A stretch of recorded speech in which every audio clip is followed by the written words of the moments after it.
What's up, guys? It's your boy TPP, and I'm back with that True Crime Talk live, baby. Let's go. Oh, happy Tuesday, y'all. Happy Tuesday. Oh, my Lord. Man, I'm just slipping. Phone, ding, phone. Calm down, buddy. Happy Tuesday, y'all. Good to see everybody here. Thank you all for being here. Man, much apologies for not making it back for second round last night, y'all. I really wanted to come back, but I ain't gonna lie. Towards the end of the live stream yesterday, not only was I feeling that adrenaline crash, I could feel my immune system struggling. It was struggling, y'all. It was struggling. But yeah, some of the health stuff I deal with, I have like this thing called POTS. It's like not as severe, but if you're familiar with that, medical people, you know what's up with that. And I deal with like some other autoimmune issues and stuff. So high amounts of like stress that I can't control, like what I had to deal with yesterday, usually ain't good for your boy. So I kind of figured that towards the end of the live. I was like, man, I better get off here. I really want to come back, but it wasn't in the cards, y'all. It just wasn't in the cards. But anyways, y'all can smash that like, smash that share, let them know we're here chilling. We're going to go over the closing arguments on my trial. And right now, we're on verdict watch as well. I have a third window open right now, and I have the jury verdict. I'm watching it live right now. So the moment they come on the live, something else pops up, we'll jump over to that. But that being said, let me see who I got up in here. Let me say hi to y'all. Let me see before we get into it. There's Miss Sassy. Good to see you, ma'am. I hope you're feeling better, Miss Sassy. Hopefully you can get some rest. Bees, good to see you, Bees. Good to see you. Stony Stone, Black Vault News. Good to see you, sir. Good to see you.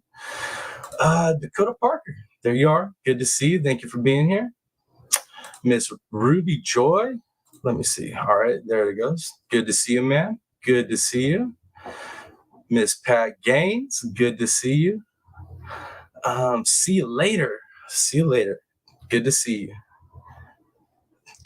I love it too. Hi, Piscine, here with my good-looking self for sure. Appreciate it. Thank you for being here. Let me see, where else am I? Who else I got up in here? Ms. Darzilla, good to see you. On time. You on time. All right. So yeah, guys, like I said, we're gonna get into these closing arguments as I watch for the verdict watch, right? So we'll get into that. Some of you might have seen it, some of you might have not, but we're gonna cover the closing arguments. And like I said, I have an active window open right now with that live stream going for the verdict watch. So the moment they come up with either more jury questions, because there's already been some jury questions, the moment they come up with that or the verdict, we'll be on it. Hopefully it'll happen this evening, guys. I'm hoping it don't stretch into tomorrow. I think they're still going to have like a good hour and a half to 2 hours to deliberate before they go home, if they decide to go home, not super late. So hopefully we'll catch it. Hopefully we'll catch it on this live stream. I was trying to timing it, y'all. I was trying to time this one where we could possibly catch the verdict while I'm live. So cross our fingers. Let's see. BM, good to see you. Heck yeah, that's right, man. Oh, Lindley, good. Whoa, my bad. Lindley, good to see you. Thank you guys for being here. Thank you all for being here. And I just want a big shout out as well to everybody that was here yesterday for the live. Was kind of like, let me get that vent out. Let me, vent on this stuff. And not only that, dude, I want to like a big shout out to all my people. Y'all were sending me messages, making sure that I was okay. I mean, not just messages on, the videos or our community posts, but like some of y'all were sending me emails, Facebook messages, checking on me, making sure I was all right. And then I had a few people as well from that other part of that community reach out to me and told me like, hey, you handled that situation like perfectly. You couldn't handle that any better. So yeah, I just thank you all for the support. Obviously my people, thank you. And then thank you to the other people that reached out that aren't even part of our group, that saw it, heard about it, and was like, hey, you handled that properly, dude. That was the way to do that. It was proper. So just much love, much respect, everybody. I appreciate y'all. Criminal Meg, good to see you. Judge bringing jury in at 6 to discuss evening plans. Sweet, yeah. And then once they come in, like I said, we'll cut over to that. I have that window live right now. April P, good to see you. Kind of figured most of my medical people would be here. Miss Darcy, good to see you. Right on, man. Yes, got all my people, all my people. All right, guys, let me go ahead and let's get into these closing arguments. Like I said, I know some of y'all have already seen them, some of you haven't. So we'll watch these closing arguments while we wait for this verdict to come in. If we get to the closing arguments before the verdict comes in, I want to drop back and actually watch some of the other testimonies that we missed. In particular, the last day, the previous day of the trial, where they got to bring in the specialist that broke down how crappy Johns Hopkins actually was. So we'll cover that as well. But we'll go ahead and get into the plaintiff's portion. Let me go ahead and minimize my big old face. And let me adjust this a wee bit. All right, guys, we'll go ahead and get into this while we are waiting for that verdict. And man, I'm fingers crossed, baby, fingers crossed. I'm hoping that verdict comes back the way we want it to. You know what I mean? We shall see. We shall see. All right, guys, give me some ones in chat, though. Give me them ones in chat. Let me know that y'all can hear it. And yes, I have it sped up. That way we can get through most of these closing arguments, you know what I mean, in a fashionable time. This is closing argument summation.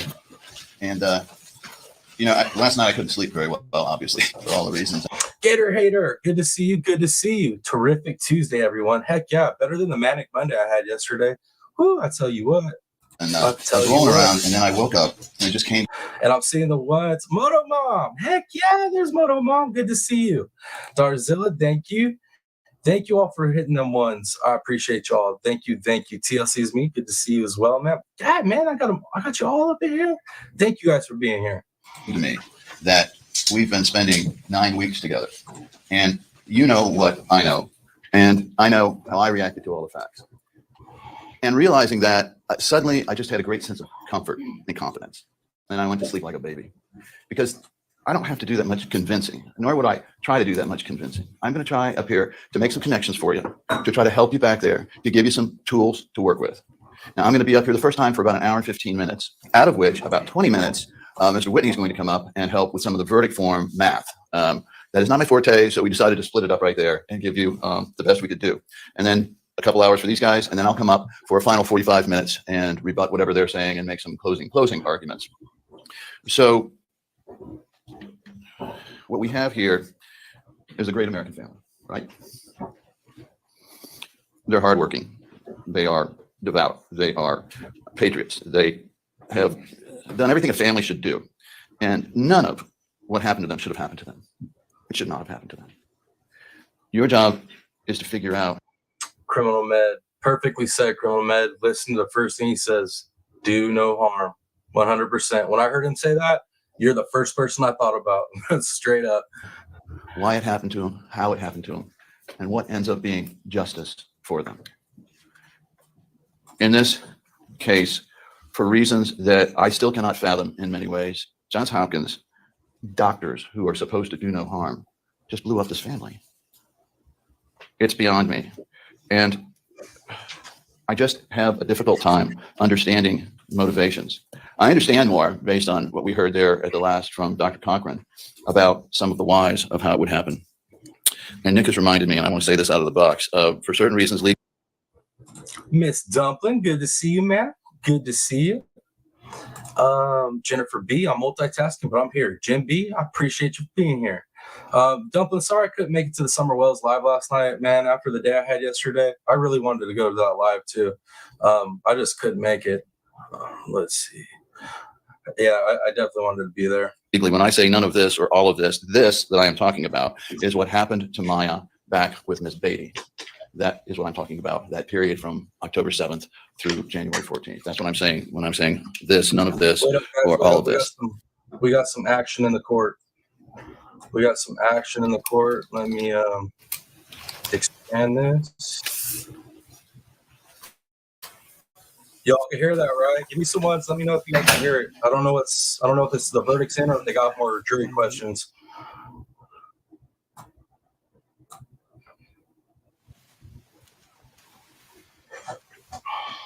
Here we go, guys. There's a question. We're back in case number 2000. 18 CA 5321 Kowalski versus Johns Hopkins All Children's Hospital. Court has received a note from the jury. The note reads as follows: at 6:15 p.m. we will be done. TY. Do either side wish to look at the verdict form or at the note? So they're going to tap at 6:15.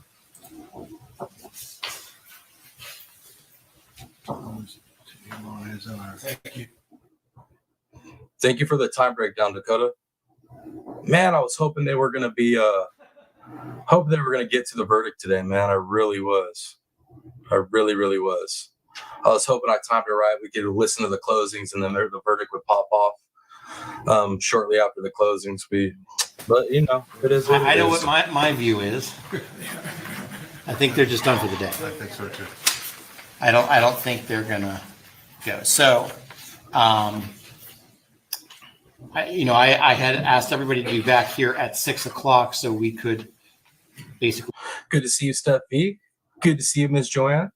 Figure out how late we were going to go tonight. Obviously, the jury has answered that statement for us. So what I would suggest that we do, unless there's an issue we need to address, is I'll walk off, and then at 6:15, I'll bring the jury in, and then I'll let them go home. You know, I intend on trying to get them to start as early as they're comfortably able to start, which means I'm going to see if I can have them here and ready to start at 8:15, unless that is some sort of problem for the parties and the lawyers.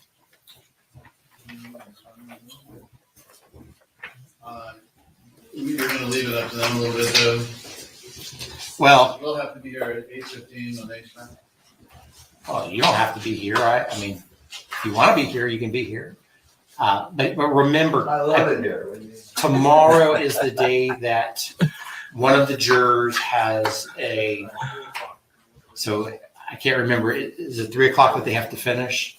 So I'm trying to give them There he is. What's up, Roger Lynn? What's up, brother? as much of a time.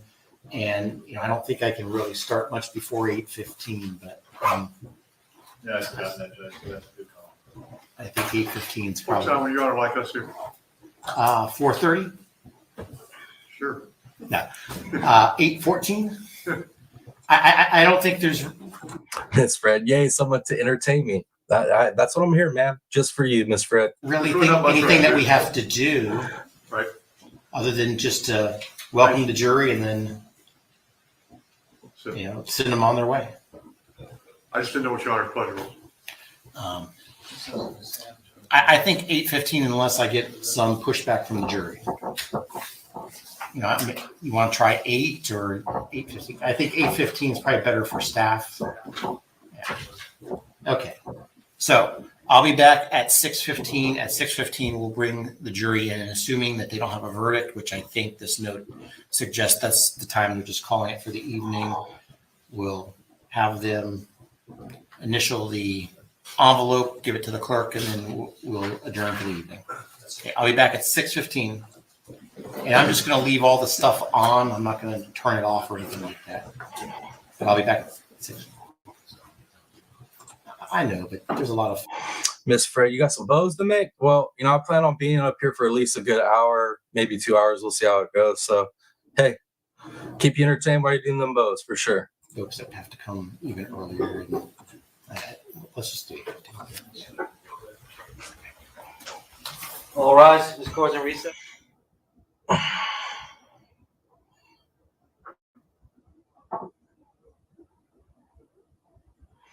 All right, guys. So we're gonna go ahead, jump back over to the closing arguments since court is out of session and it's not gonna be back into session until 8:15. It sounds like tomorrow. We'll just skip past. We don't need to hear all the rest of all this stuff. So we'll jump back over to the closing arguments. I'm kind of bummed though, man. Like, I know what's gonna happen. The verdict's gonna come in while I'm still at work tomorrow morning. That's what's gonna end up happening, and I'm not gonna be live to cover it. It's gonna bug the hell out of me, y'all. But man, all right. Well, it is what it is, though. So let's go ahead, and I want to get into these closing arguments. I want to listen to the closing. I want you guys to listen to the question the jurors had once they started deliberating. They've had one question, and I feel like that question was quite telling. So, but anyways, let's go ahead and get into these closings. Let's listen to this masterful work by the plaintiff's attorneys. Like these, I feel like they did an amazing job in this trial for the type of big money, big guns they were going up against. I feel like they did an awesome job. Let me check chat real quick before we get back into it. Miss Darcy, I hope they have a verdict. Fingers crossed. Man, it's like I hope that they have the verdict maybe an hour after I get off work tomorrow, so I can be on here and cover it live with y'all. You know what I mean? Darzilla, I thought about that. I almost took today off just to cover the lives, the closings live with you guys. I almost did. I'm not even playing. Especially after the day I had yesterday, I was like, man, I could probably take a day off and be all right. But yeah, I gotta go to work, unfortunately. Somebody's gotta pay that child support and pay them bills. You know what I mean? Each and every one of you are appreciated for supporting TRPP 100%. Bees. That's the absolute truth right there, y'all. Dakota Parker, with how long and extensive the verdict form is, I really don't think they'll be back until Friday afternoon. I just hope they're back and give the verdict when I can cover it live. You know what I mean? Like I'm emotionally attached to this one, y'all. Obviously, if you can't tell at this point, I know a lot of y'all too are, especially my medical people. I know you guys are, pretty on this one. You know what I mean? So I want to be live for the verdict, dude. I want to be able to cover that. Lori P, good to see you. Good to see you. Bougie Redneck hitting that 28. That Mike's. Thank you so much, man, for smashing that button on the way in. I appreciate that. Evelyn, good to see you, man. Thank you for being here. Hi, TRPP. Team Rose had over 11-hour live last night. Dang. Yeah, my longest is 7.5, Miss Evelyn. 7.5 so far. But I've only been live streaming since the Cavalcante manhunt. So I don't have that experience Miss Rose has, but I think one day I'll get there. I do want to do like a crazy 24-hour stream at least once in my YouTube career. I once I have the studio set up the way I want and it's comfortable and everything, I think I'll end up doing like a crazy 24-hour stream just so I can get it, say I did it. Sounds fun. We'll see if it works. Let's see. Tell them your other job needs you and ask them to leave early. Oh, that's the thing, guys. It's starting to spread around work what I do outside of work. I was coming out of work the other day and one of my coworkers that works on a different shift, he's coming in as I'm leaving and he's like, hey, man, what's your favorite true crime podcast? And I was like, the hell? I was like, I just looked at him funny. I was like, what? And I was like, there's too many, man. I can't pick one, right? I got a bunch that I like. And he's like, don't you have a channel? And I was like, yeah, bro, where'd you hear that at? So I guess it's making the rounds that I got a channel at work, which is pretty cool. Because I didn't realize a lot of those guys were into true crime at all. Maybe committing some crime. I'm just playing. Sorry, so maybe they are saying they are done at 6:15 because they have a verdict but have to do the paperwork. That's what I'm thinking, Barzilla. That's what I'm feeling like because, yeah, I'm getting that vibe too. Dakota Parker said, "I hope to." The form is 68 pages long, right? I'm hoping, Darzilla and Dakota, you guys are right on that. Evelyn saw where Maya walked out. Yeah, man, that poor girl's been through hell and back, y'all. Hindsights, thank you. I hit the like, but accidentally hit no on the poll question. That's fine. My boy Rooster hits no on purpose every time he comes in, so it's all good. Shanny B, good to see you. Criminal Med, the info they asked for indicates they are well into form. Yes. Yeah, I was going to get to that, but you're right. That definitely, I'm with you on that 100%. Okay, cool. Let's keep rolling, y'all. Actually, much love to all my people over on Rumble and much love to any of my people over on Facebook watching. I apologize. I forget to give you guys shout outs. Much love. I appreciate y'all for being over there. Smash them buttons, y'all. Smash them buttons. Spread the word. So the problem here is that by what pressures they put on Beata Kowalski, they took her out of the game. And she was, without a doubt, the quarterback of this team. Jack is an amazing man. But Beata was a force of nature. And Beata was capable of. Before he gets into this, I subtly he's going to slide in that he believes that she was ethnically profiled, and I'm gonna have to agree with him. I was kind of saying that from the beginning. If you go back to some of the lives that we did on this, I felt like that's what happened to her. She got profiled because of her, where she's from, her accent, her aggressiveness with her parenting, the whole nine. So I agree with what he's about to get into. At the end of the day, yeah. Doesn't make sense to send a note saying they will be done at 6:15 to me unless they mean done. I think they're just done deliberating, but I think they're done deliberating in general. I think they're probably filling out that paperwork and we're like, you know what? We got a lot of paperwork to go. Let's go ahead and we'll do this little bit and then come back and fill out the rest. That's what I'm hoping anyways. I'm hoping there's a lot of zeros in that paperwork, y'all. I'm hoping. Let's see. They asked for data on Maya's earning potential and expected life data. Okay, so since we probably won't even get to that, we'll just get through the closing arguments. That was the only thing so far the jurors have sent a note out for was information right there. What Criminal Med's saying. They asked for the data on Maya's earning potential and expected life data. That right there, to me, when that came out and the jury was asking that question, I was like, ooh, yo, they've already decided, in my opinion. I think they've already decided. And now they're just trying to figure out how many zeros to put in. That's what I'm thinking. Lord P says, I love closing art. Me too. I love openings and closings. I'll listen to the whole trial, but I really love openings and closings. I love to see how they change from the beginning of the trial to the end of the trial. And I love the chess. It's a chess match, man, and I love it. So the opening moves, and then the closing, is kind of like your kill shot, your checkmates and stuff. That's where you're supposed to drop the elbow on people. I love it too. I'm right there with you. Dun, dun. Oh, Miss Julie Doe, good to see you, Mom. Good to see you. You if you don't show up for these live streams, people start worrying. You know what I mean? I know you're all right because you're too honored to not be all right. But if the people worry, you got to let them know you're here. Check my phone. Okay, let me guess. I'm not even gonna look over. Are you telling me to change the poll? I got a feeling my awesome mod is about to tell me to change the poll. Let's see. Change your poll to whether. Oh, I know it. I know you. I got you down already, bees. I already got you down. I'll do that. Give me 1 second.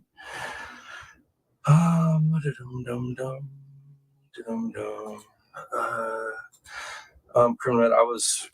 Man. Was it criminal? Is it this? Is it the trial that's getting you emotional today? Is it the trial? Because I haven't liked everything. I didn't like everything I heard yesterday or today. So I feel you on that. Let's see. Julie Delk says, I got a job and it's my first day at work. I'm sorry. Oh, you didn't tell me you was getting a new job. That's right on. Congratulations. I'm sorry you're sore, but I mean, you know what I mean? With the way work is here in Cali, any work's some good work. There you go. Good man, Roger. Good man. All right, guys, let's get back into these closings.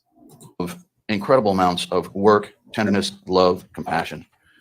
But she was also of an Eastern European background, and she could be brusque, but she was a lioness protecting her family. And we get into eventually what happened on that October 7th afternoon and evening. And I want you to think about one thing. If Johns Hopkins had not changed its diagnosis that quickly over that particular day, for reasons we'll get into, none of this would have happened. And that's medical malpractice. They did. Let's see. Jen B, no, they just came back in. The jury just sent a note into the judge saying that they're wrapped up at 6:15. So they're going to be back at 8:15 in the morning, is what they were saying. So hopefully we'll get the verdict tomorrow. We'll have to see though. I'm hoping the verdict comes after I get off of work so I can cover it live. But I'm feeling like it's gonna go in the Kowalski's way. I got a feeling.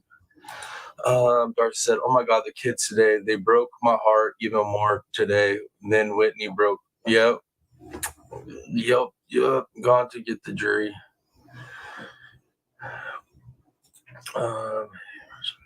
Yep. All right, cool. Let's keep rolling in these closing arguments. Absolutely no research. They did not bring in experts.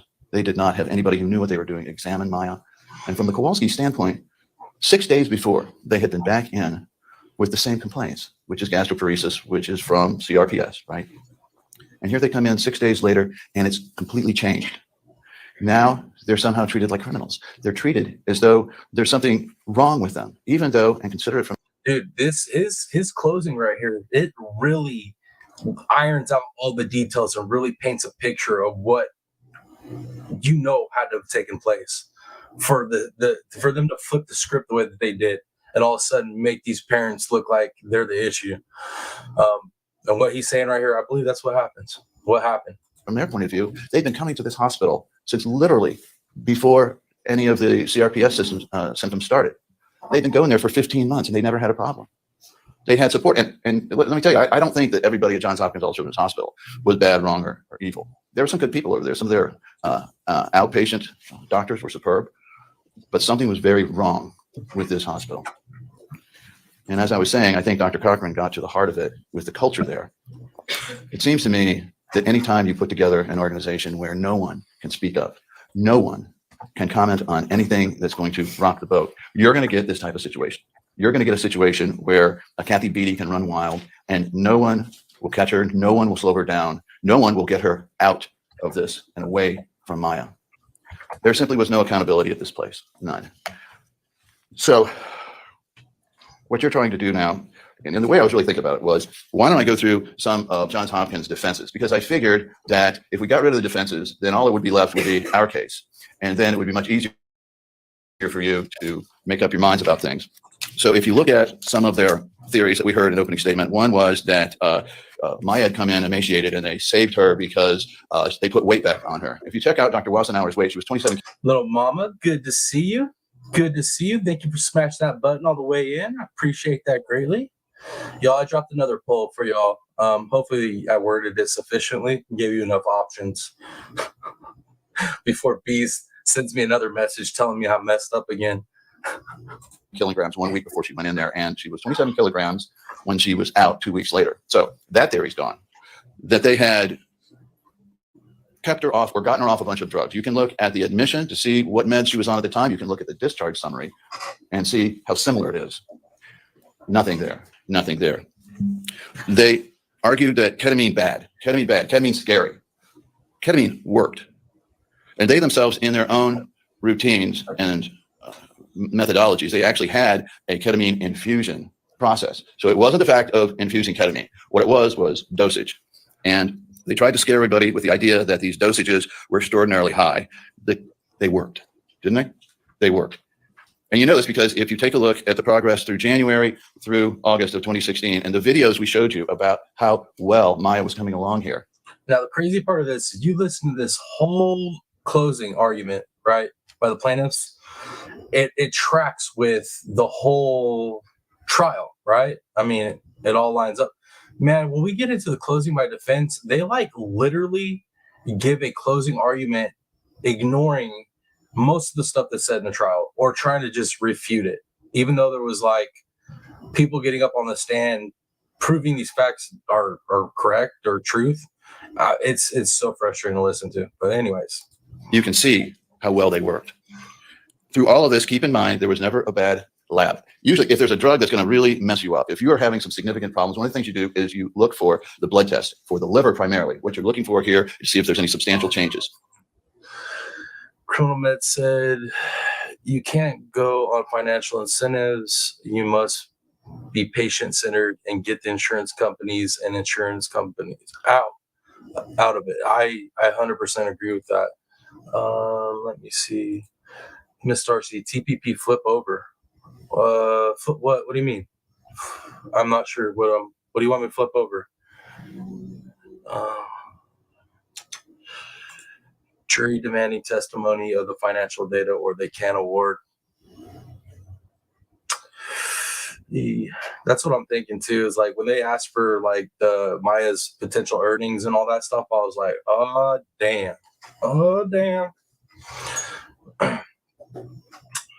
But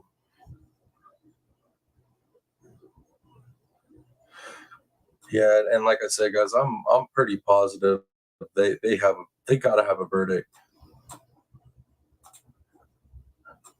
At least that's what I feel like. They gotta be at a verdict. Let me see.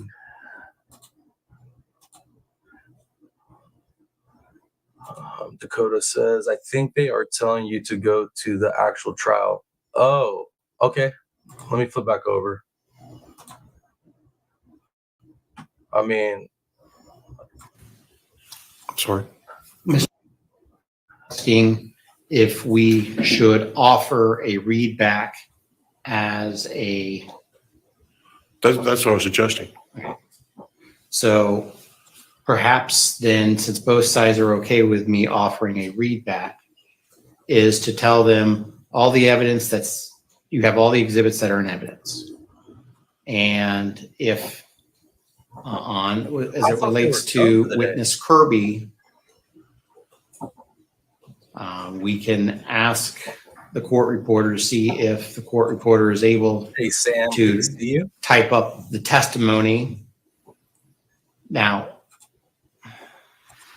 are we going to identify what part of the testimony, or is the entire testimony going to be read?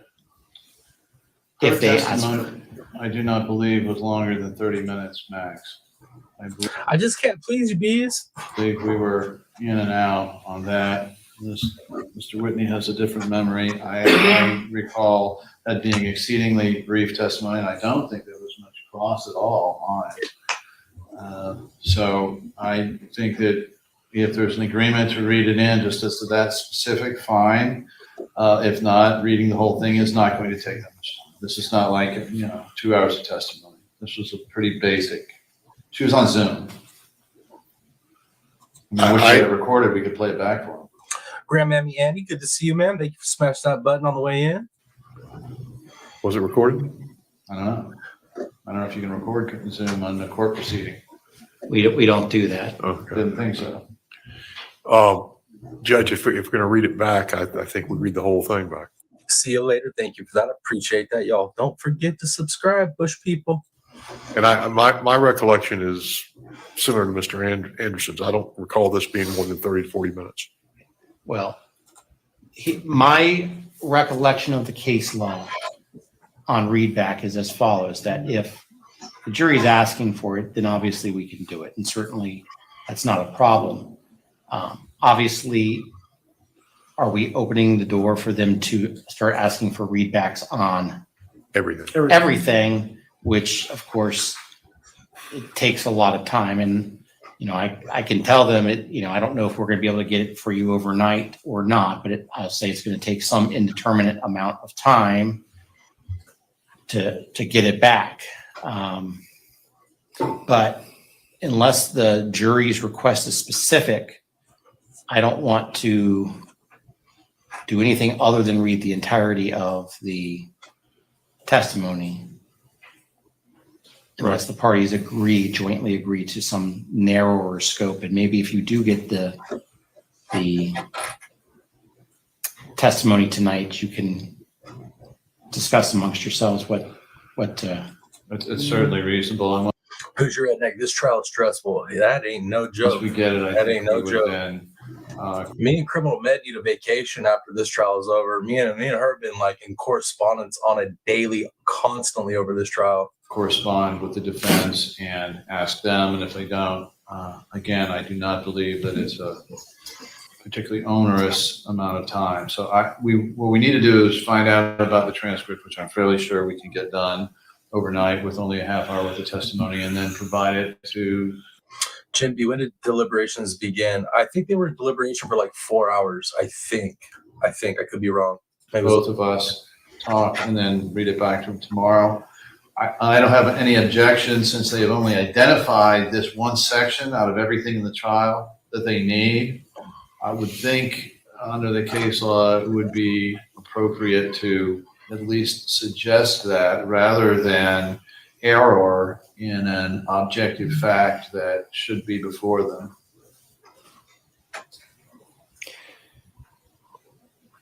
Okay, I think we'll go with what I had suggested. I mean, they said they wanted to go until 6:15, so this is probably a good time to stop anyway. I'll still have them come at 8:15 if they are able to do that. I'll give them the option that's a possibility. And maybe I should say, if we're able to do it in the morning, can you? Criminal Med said they want the numbers, so it is looking good in my opinion. I agree with that. And then Dakota Parker said 4 hours and 45 minutes it should go. Thank you, Dakota Can you tell Parker. us specifically what part or parts, or should we just don't give them that option? I think that we leave. That is no joke right there. Roger Lynn says at Criminal Med, your background and insight have helped me tremendously when following this case. Thank you. I agree. Criminal Med, thank you so much. You have definitely, because like I wouldn't even have known how to look at this trial in certain ways that, I mean, without you, that's fact. Much love. Thank you. That for tomorrow, and we see how long the entire thing is. I don't know that we're saving that much time if it's 25 minutes and 10 minutes of it, or. And but I'm open to anything. who's going to read? Who's going to read it? Who's going to read it? Maybe we can get some wigs. I'm going to get Miss Lawrence in here. She looks like very economist-like. We can dress her up. We can share the reading, Judge. We'll work that out. Perhaps maybe one. My boy Anderson's tired and got jokes. He's look at him, man. Poor dude, got to be wore out. Person from each team. I just don't want to get into a who's reading, and I don't want there to be, if we're going to go down this route, I don't want there to be any, oh, your inflection was different or anything like that. I'll be happy to read it, Judge. I'll be happy to participate in reading it however they want to do it. I think both parties agree. We have That's when attorneys are the most agreeable, y'all, is when they're absolutely exhausted at the end of a trial. That's when they start getting agreeable. They're like, damn, let's just be done. bigger fish to fry than who's wearing the right wig. Okay. And heaven knows I need one. That's what we're doing. Let's go ahead and bring in the jury, have them seal up their. Yes.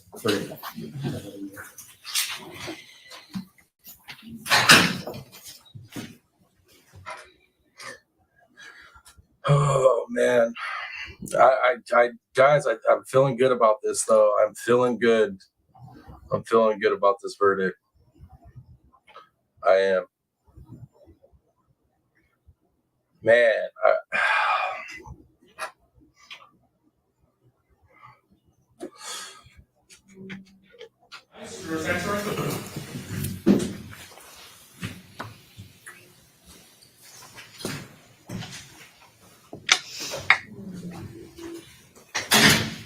Okay, please be seated, everybody. Okay, members of the jury, I've received 2 notes. One is at 6:15 will be done. Thank you. And then the other one says as follows, y'all, we have not been able to locate any of the calculations about future amounts. Witness Kirby was on Zoom and Whitney mentioned them today, and it was said that we'd have all this at deliberation. Well, if we do have it, we ain't found it in all these files. So without bro, that these juries, the way that they worded it, and the very first note that they had sent out, one of the jurors was like, "Can you teach me how to find?" Literally use the 4-letter word. I'm not even joking. I'm dead, y'all. these witness figures, you'll be lucky if there's enough awarded to pay your gas to drive to court, or we'll be here till next Friday. So Jurors got jokes, y'all. Jurors got jokes. did I misread that? No. Kind of? Well, I mean, this is serious. I mean, if I didn't read it properly, let me know. Okay. Let me say a couple things. One, you have all the evidence in this case. And so you're going to have access to everything that's there. And since we're going to be closing down for the evening, I am going to ask the clerk's office to go in and grab the evidence so we can put that in a lock room tonight. Your room's going to also be secured, but the clerk has its procedures and we need to do that. So if the clerk can go ahead and do that right now. Now, with respect to the specific. Straight up Dakota Parker. Dakota says, this jury is so sassy and so tired. Lol, my thinks it's hilarious. She does. Her smile made me feel better. Like, her smile made me feel better. Like, that was funny. Request. In discussions with the attorneys, there's a possibility that we can have what's called a read back of the testimony of this witness or some portion of the testimony. Getting a read back, though, does take time. It's not any sort of instantaneous thing. We're going to see overnight if we can get that transcribed in a hurry. Can't promise, and I don't want to promise. So that could be an option for the jury. And if ultimately that is something that the jury is going to want, we can, if we're able to get that, we can give, if you give us a specific, what you're specifically looking for, then we can try to read back that portion or portions that the jury designates. So perhaps that is the way to address this specific issue. That being said, I have now been handed a sealed envelope with all of the juror numbers. I am handing it to the clerk who's no longer here. So we'll wait till the clerk comes back and I'll have her seal this up. Let's talk about tomorrow. First, since you are going to be breaking for the evening, you cannot have any further discussions about this case amongst yourselves, even when you're going to your car.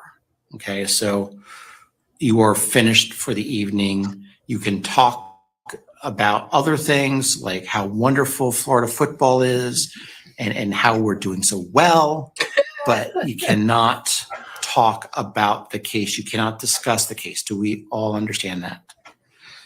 My instructions about not receiving any information, not seeing any media accounts continues to apply. Do you understand that? And also the whole idea of alternates no longer exists in our world. I think my judge here, I think he's lost at least 10% of his hair, at least 10% throughout this trial. And he wasn't working with a whole lot already. I feel bad for my guy. So we've got no safety net. Okay. So it's vitally important that you avoid all sorts of media or any sort of item that could possibly be an issue in this case. So do we all understand that? Now, tomorrow, I recall that we have to finish earlier. Is it 3 o'clock that we have to? So I don't have to be in report until like 5. So we can go to about 4? Okay, so we will. So we plan on going to 4 if the jury wishes to go till 4 tomorrow. Okay. I'm half tempted, Dakota Parker, to go back and check the first day of the trial to see how much hair he's lost for real. I have a clerk back, so now let's have the clerk seal those numbers. And I just want to confirm with the members of the jury, each one of you saw that the verdict form was placed into that envelope. Is that correct? Okay. Let's talk about what time we're going to start. I want to try to give the jury as much time as possible, but I also recognize that you have families and obligations in the morning. So let me throw out, could we start at 8:15? Or is that too early for you all? No, I drop my daughter off at the earliest I can. you don't need to tell us where you drop it off. I can be here probably a little bit after 10. Okay. Okay, well, so why don't you all try to be in the parking lot by 8:10 in the morning? I'm going to ask the lawyers to be here at 8:15 because by the time you come in, we're not going to have a lot of things to do outside your presence. So we're not going to have those, oh, be here at 9 o'clock and we start at 9:30. It's not going to be like that. But this is also very critical. Don't lie, Judge. Don't be telling them stuff like that. You never know it's gonna pop up, bro.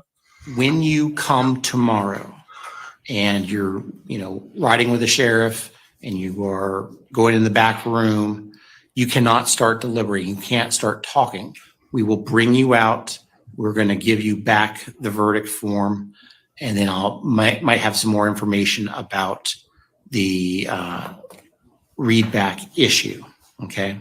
So put a pause, no discussion about this case. Okay. Anything else I need to instruct the jury before we let them go for the evening? Wait a second. No, but Okay. Thank you for your service tonight. Dakota Parker, you told her how much time. She had asked how much time the deliberation was, and you told her. That's what she was saying. Thank you for. We'll see you tomorrow if you can be at 8:10, and then we'll start as soon as you all come on over. All rise. Jurors exit table.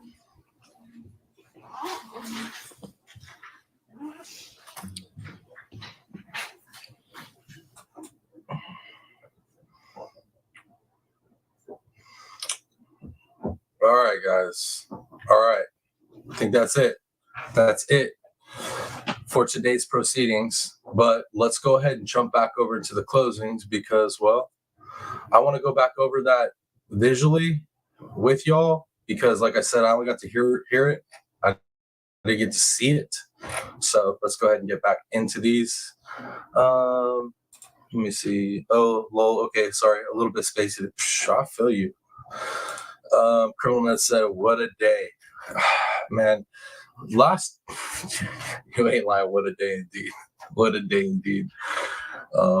That's how I felt last night, man. That's how I felt yesterday like that. But let's see. Sorry, I'm late. What happened in this case? Is it an unaliving? This is a medical case, medical malpractice slash. I forget what all we want to, what you could put into this one, but no, it's a trial. We're waiting on.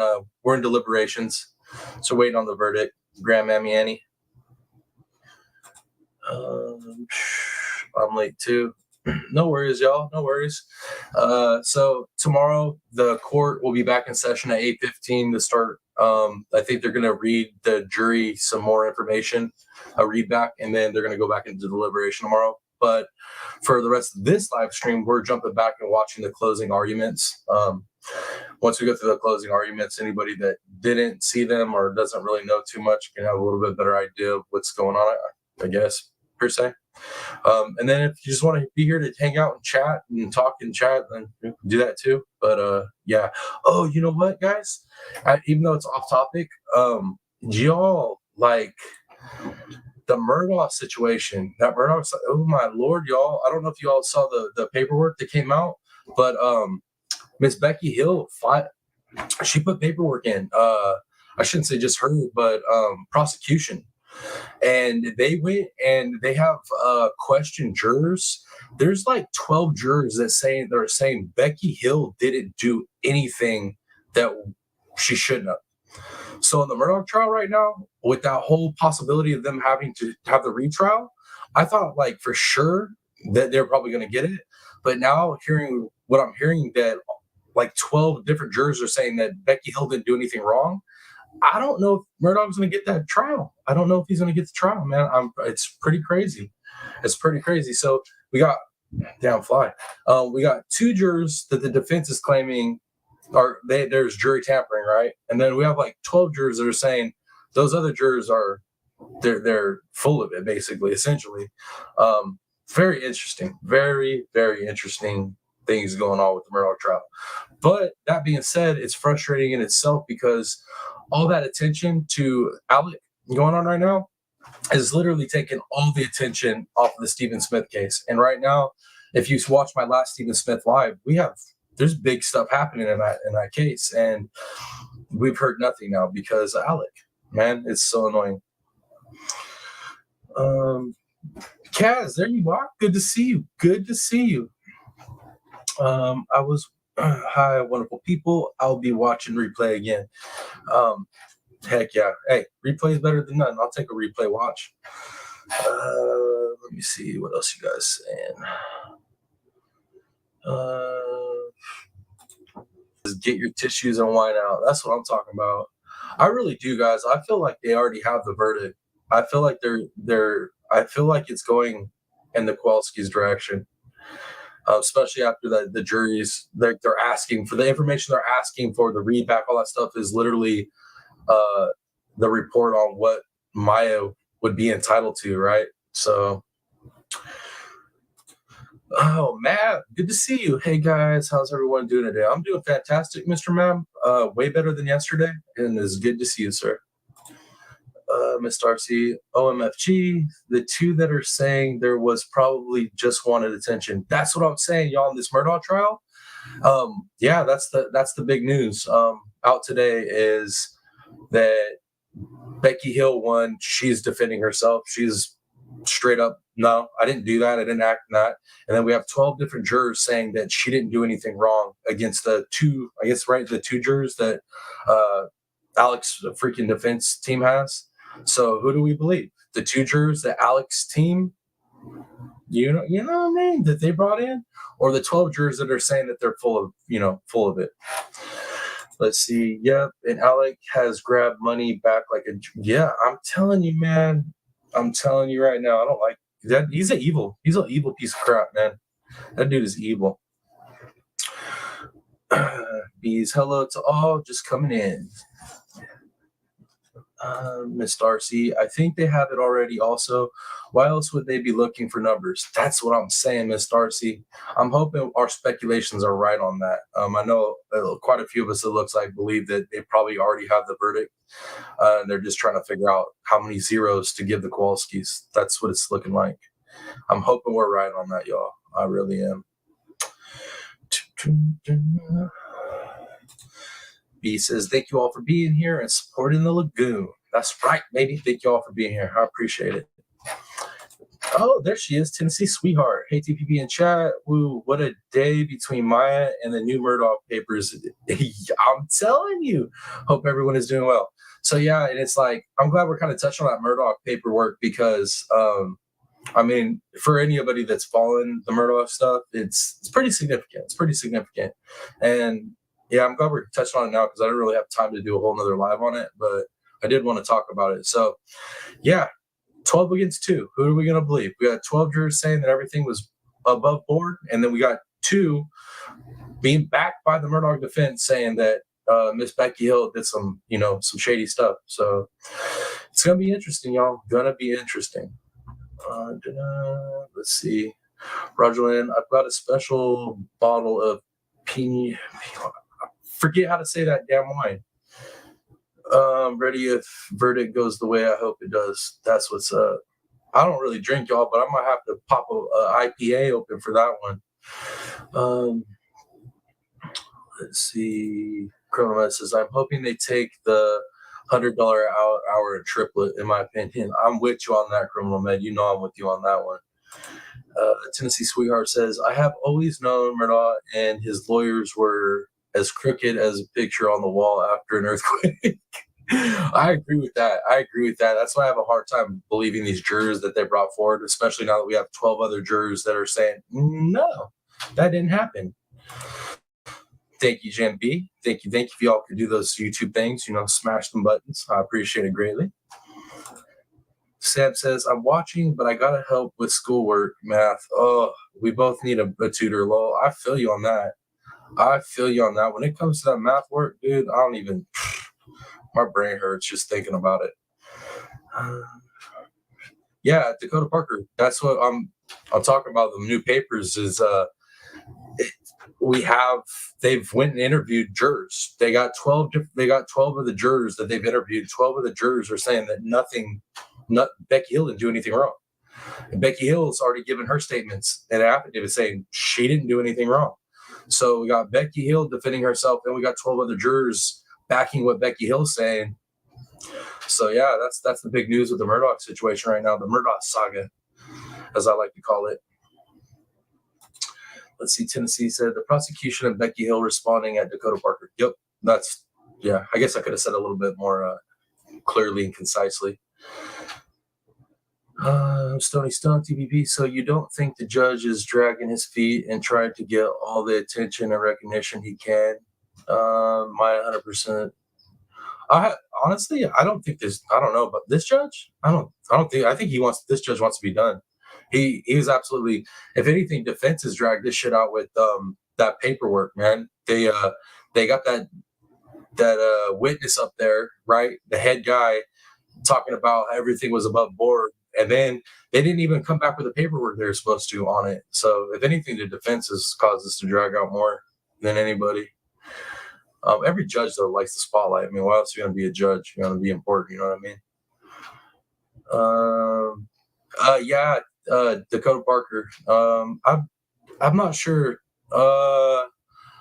There's a couple different content creators that were covering that paperwork earlier today. I think JLR covered it earlier today, but that's what it is essentially. Is you have the 12 jurors and Becky Hill, all saying the same thing.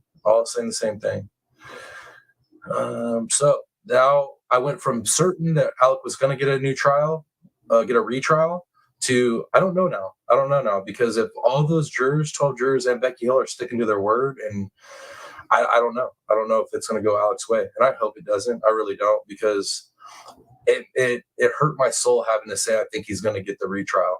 It really did. I was like, damn, he's going to get it. But then this came out today, and I was like, well, maybe not. Maybe between Becky Hill and these 12 jurors, they're going to be like, nah, you're tripping, bro. Now we're going to look into your defense team because we think maybe you guys paid these freaking jurors off to come up here and tell this bunk story. I love excellent with math. Oh, dang, you good with math, Bees? Because I absolutely so. Unless it's got some dollar signs on it, I don't know. You know what I mean? Or pints has dollar signs, or you could weigh it, like by the pint. Then I don't really know. Let's see. Criminal Med. Palmetto State Bank has such a bad reputation too. All the banks in LE are really deep in this with Murdoch. There's no argument there, Criminal Med. There is no argument. Come on, let's look how he's being treated in jail. This dude's got it made, man. He's got it freaking made. Let's see. I'm just talking to the TV time. He just drags his feet. Yeah, it's either that, Stoney, or he's just kind of slower. I don't know. Some people just ain't quick with it. He's got that southern drawl and stuff too. He says y'all a lot, and I mean, he could just be like me. It takes me a while to get some stuff out too. I don't think this judge is. Okay, so that's for Stoney. Colonel Met says this judge is keeping them on their guardrails. I am hoping they get a huge win and then settle for a lower amount with no appeal. That would help us change. Dude, that is well said, Criminal Med. That is like probably the best case scenario right there. That's probably the best case scenario. Trust me, personal experience. Palmetto is dirty. I believe you, Criminal Med. You ain't giving me no information yet that has been false. So, and I know where you're at right now. You're in Murdoch country, so you know what's up. You got some insides. Definitely got some insights. All right, looks like I'm caught back in the chat. Let's go ahead and jump back over to the closing arguments. Like I said, I want to go over these with y'all, not just for the sake of going over it, but I want to see. I didn't visually get to see it this morning. I only got to hear it in my headphones while I was working. So you know me, I like the body language. I like to read all that stuff. Wait up. Roger Lynn, I won many awards back in the day in math, then went on to get 2 degrees. Damn. Yeah, I know Roger's smart as hell, but yeah. I've had too many conversations with him. I know he's smart, man.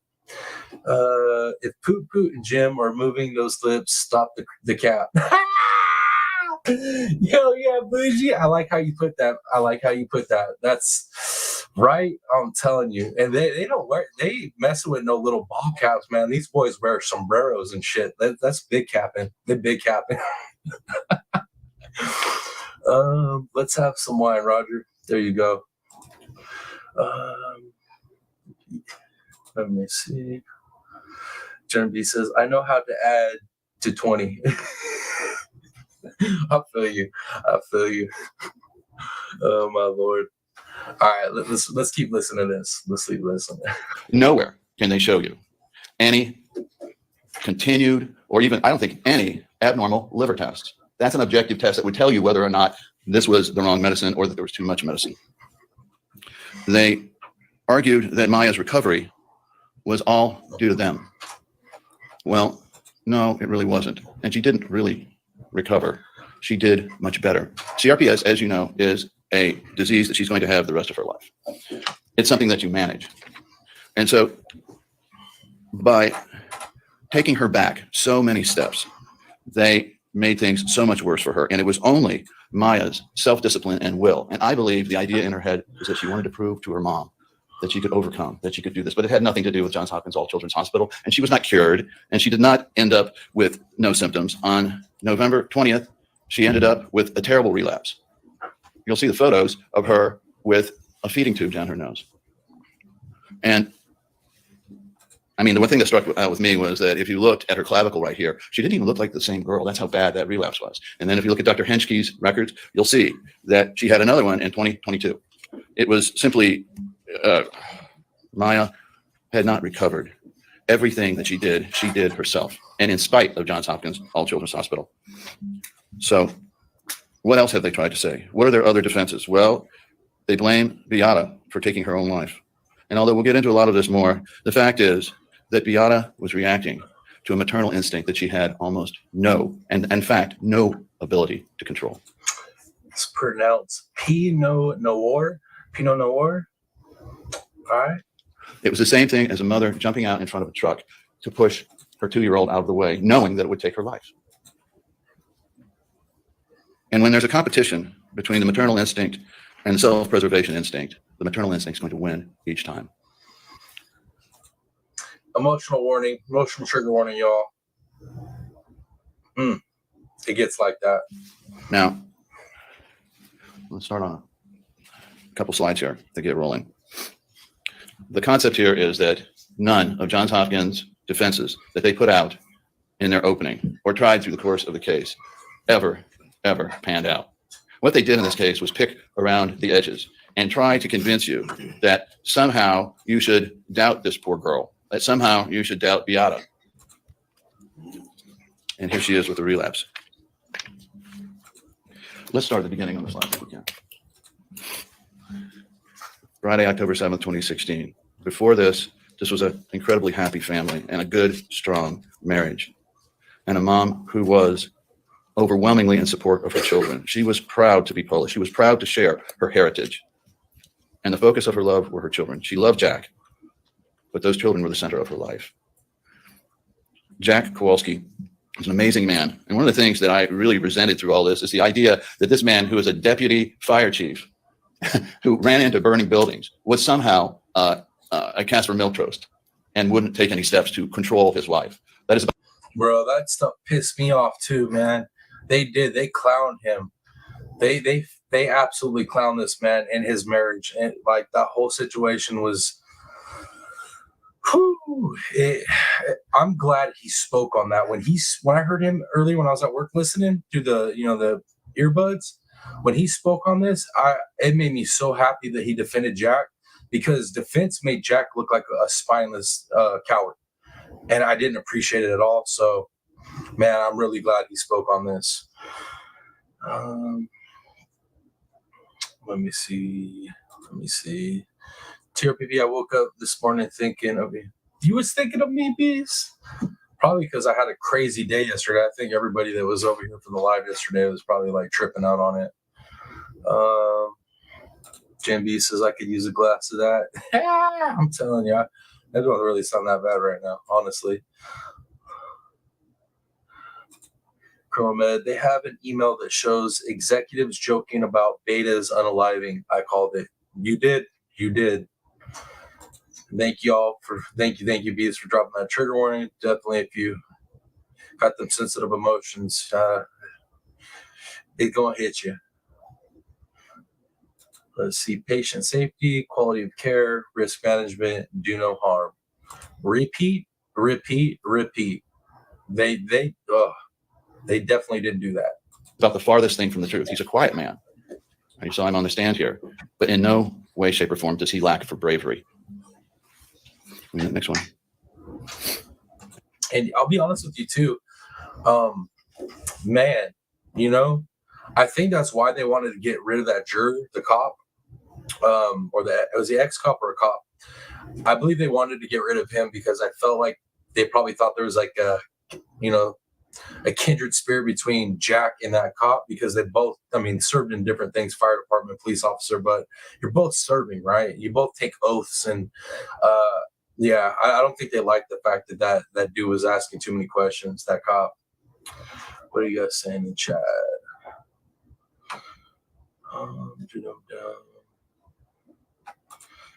Julie Duck, I'm going to shorthand everyone. I can't type that fast on devices.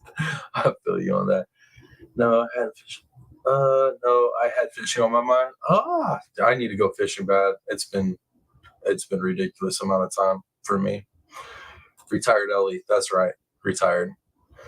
And he was a critical thinker. He was definitely well trained on how to take in evidence. That's for damn sure, because that's what he was doing. He was taking it all in.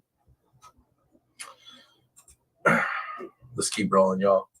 And then 99 days later, I want to talk about the big overview of this. They go in, a happy family. Maya has CRPS, but Beata found a way.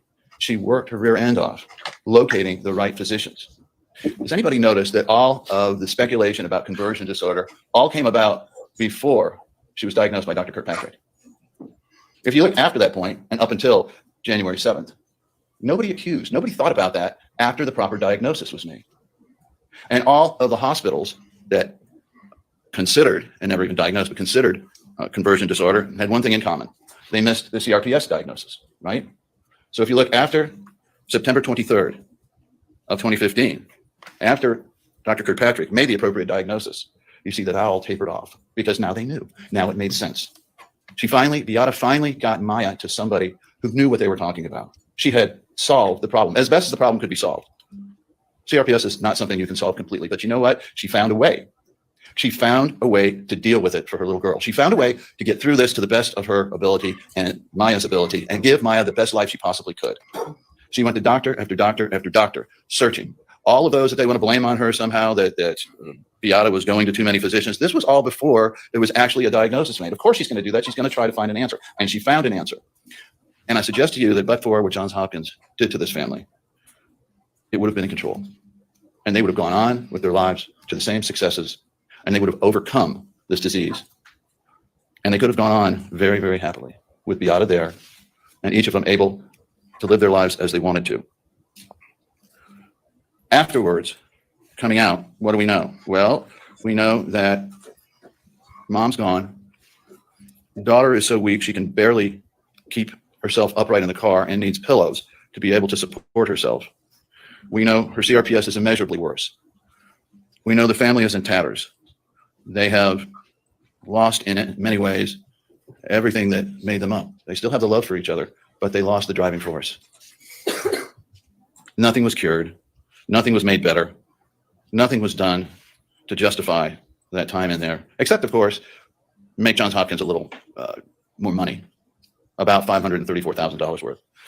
Here, you see, she still had the dystonia. And you know what? I had 4 doctors come in talking about dystonia, about CRPS. And I could have called more, but I figured you'd had just about all that you needed to hear about CRPS, right? That looks pretty much normal, right? Pretty standard. As what that other gentleman would say, it's anatomically correct, right? I still can't get over that one. I still can't. So I didn't call everybody that possibly treated her. I was on the clock a bit. What I did do was try to get through enough of them so you would understand exactly what was going on here and be able to identify it. Oh, damn. What's up, Rooster? What's up, brother? You slid in? I didn't even see you slide in, bro. And then I used video and audio and photographs to demonstrate all of the symptoms. I don't think there's any question but that Maya has and had CRPS, which then raises the question of why were these doctors on that day? Why did they shift from the diagnosis and all of their records up to that point of CRPS and go back to some psychosomatic thing? Why would you do that? Why go back to something that 4 or 5 different experts had. Why would you abandon something 5 or 6 experts had confirmed? Because it had nothing to do with treating that little girl, had everything to do with proving that little girl's mom was wrong and they were right. That's exactly what this was about. Oh my Lord. Throat punches, man. Some people need throat punches still with this stuff. Let's see, Roger. TRPP, on another subject, did you get my email with my write-up on the Idaho Ford case? Large file, 17 megabyte, might be in your spam folder. Let me know. Yes, I emailed you back. I thought I emailed you back. Maybe I wrote the email and didn't push send. I'll have to check. But yes, Roger, I got that. I haven't got to actually look at your theory yet. But that is actually going up on our next live. So next Idaho 4, we're going to, I got a video sent to me that we're going to cover.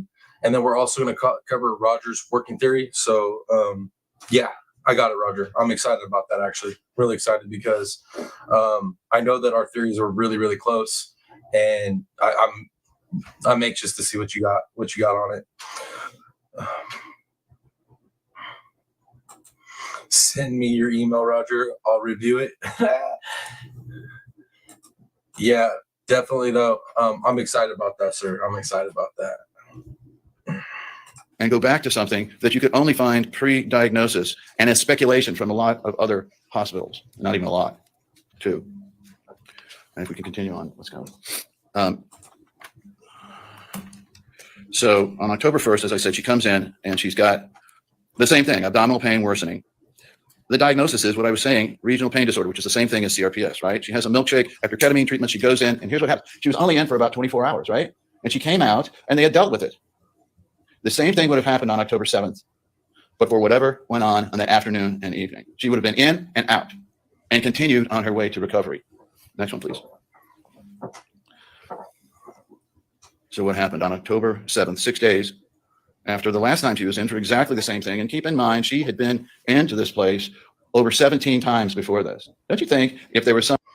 Yeah, Miss Julie Delk, send me your email on Messenger and I'll forward you his email. It'll be a good read for sure. Let's see. Miss Fred says, this really upsets me. I have a similar story. I had a baby in 99 that was very sick. I had to fight for her every day for the short months I had her. I had to advocate daily for her, and I was told, oh my Lord, and I was told that I was a problem for the doctors. I'm sorry, Miss Fred, that you went through that. Yeah, covering this case, I've come across a lot of people that have dealt with similar things, either with their or with their own health. Man, I'm so sorry. So yeah, a lot of people. This trial is important to a lot of people. A lot of people have some emotional connection to it in one way or another. Some sort of psychosomatic condition. The over 50 doctors that saw her beforehand would have found that out. Couldn't they have figured that out? The Johns Hopkins doctors. She'd even been admitted twice before this. They were locked in to a confirmation of CRPS. So you've got Jack showing up. It wasn't Beata. It was Jack bringing her in. And she's in extreme pain, over and above the usual CRPS pain. Now, I don't know what went on here through all of this, but I have an idea. They find out from Dr. Hannah that she's getting ketamine booster treatments. Dr. Hannah lets them know, and they already basically knew. And in their records was Dr. Kirkpatrick diagnosing, an expert. Everybody knew. How did it change so much? We go again. I will come back in a moment to what I think really happened on that evening. But there was some confrontation. Something happened that changed everything and caused this hospital to come away with the idea that they had to prove that Maya did not have CRPS, she didn't have pain, and do everything they possibly could to try to convince her, a 10-year-old girl, 11-year-old girl, that she wasn't feeling what she was feeling, and to put the maximum amount of pressure on Beata. What would do this? So leading up to this, one of the things they talk about are the amazing number of infusions. And I want to point out something else. I'm jumping around here a little bit. One of their big reasons for needing to keep Maya there was withdrawal, that somehow ketamine was like an opiate and you had to keep her there to wean her off or she would be physiologically harmed in some way, right? Take a look at the number of times that she had an infusion, which are in green, and all the red are the periods between those infusions. And if you look at the medical records, nothing in those records ever shows a single sign of any withdrawal. There's no shaking and there's no runny nose or jitters. There's no raised blood pressure for no apparent reason. There's nothing to indicate that this child's having withdrawal symptoms. The proof is in the pudding. I don't know why they brought the addictionologist in here, Dr. Levy, because she simply did not understand the disease and her statements were so far afield and she absolutely could not explain why Maya was able to get through all these, stop from anywhere from a day up to 37 days and never have the single sign of withdrawal. And the reason was there are no withdrawals from ketamine. Ms. Fred says, it is really sad how many times in a children's hospital the parents are treated as if they are the reason their child is sick.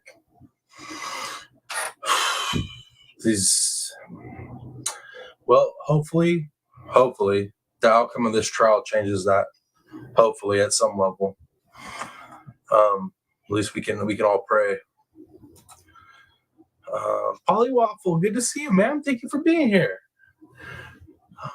I'm doing pretty good today. I'm doing pretty good. Hopefully you're doing pretty good too.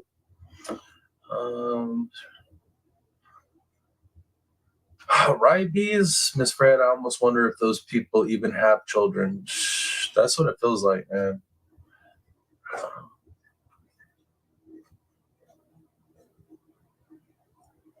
It won't. Damn. That's how a lot of people feel, though. That's how a lot of people feel.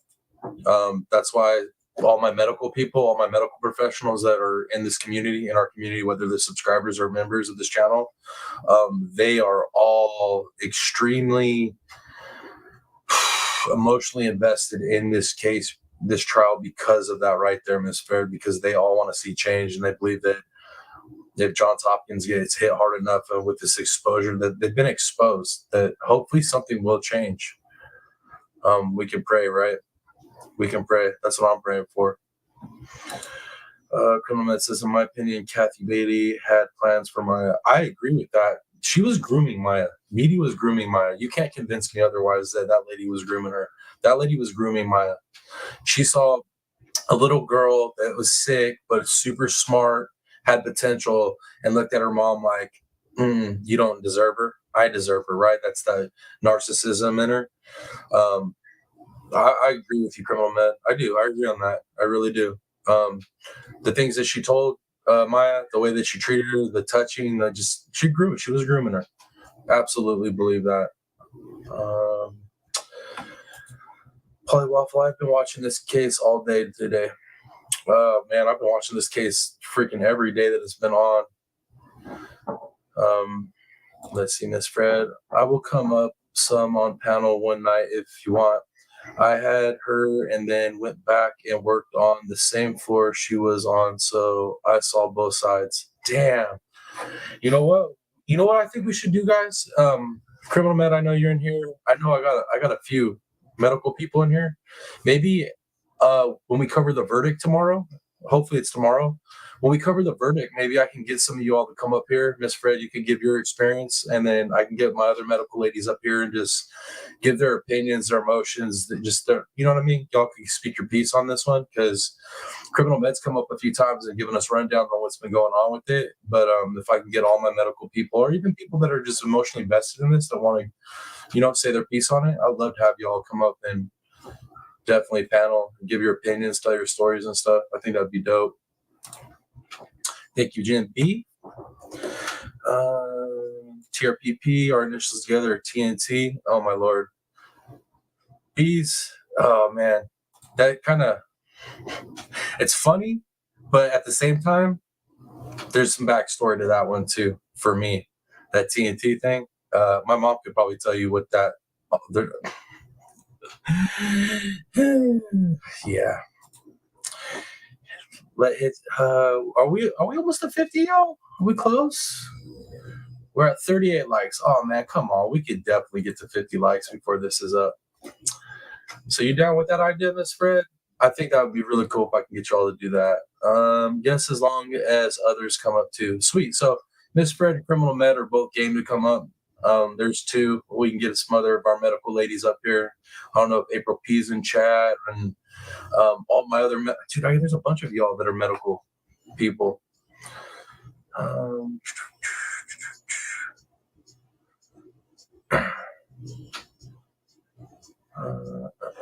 Let's see. Miss Darcy says Beatty even wanted Jack. She told him to divorce Beta. That's another thing, man. God, dude, that lady is evil. 100% evil. She was trying to wreck that marriage, take Jack, and groom Maya so that Maya could be her perfect little daughter. It's disgusting. That lady's so creepy. She creeps me out. I'm a dude. Creepy. Oh, you know what?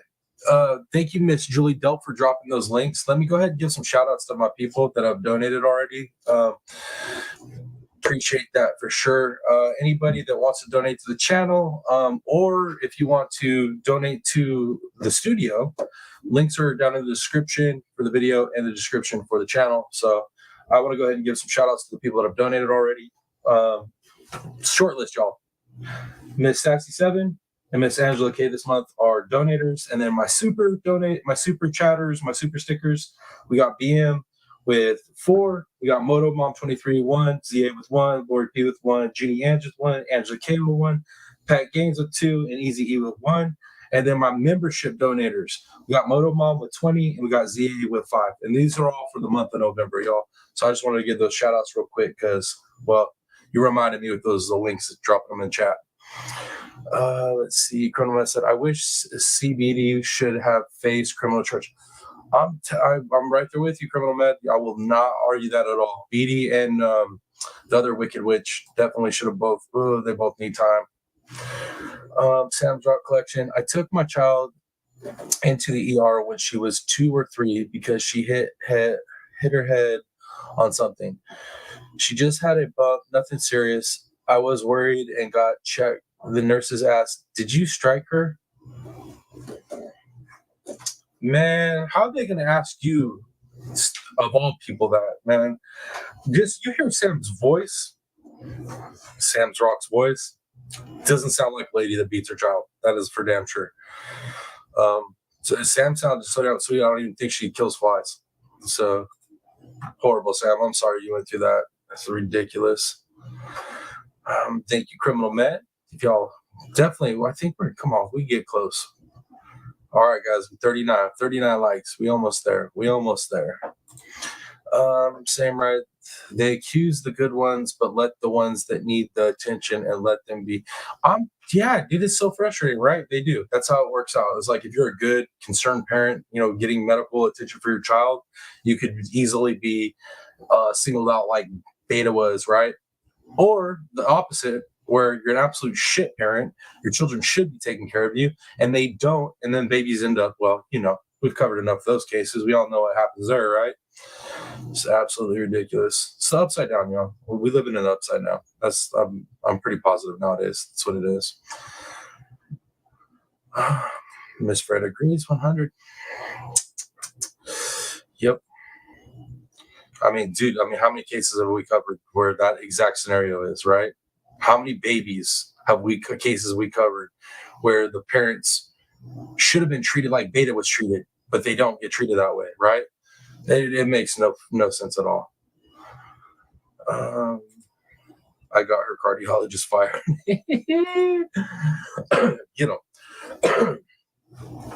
All right, guys, let's keep rolling on this.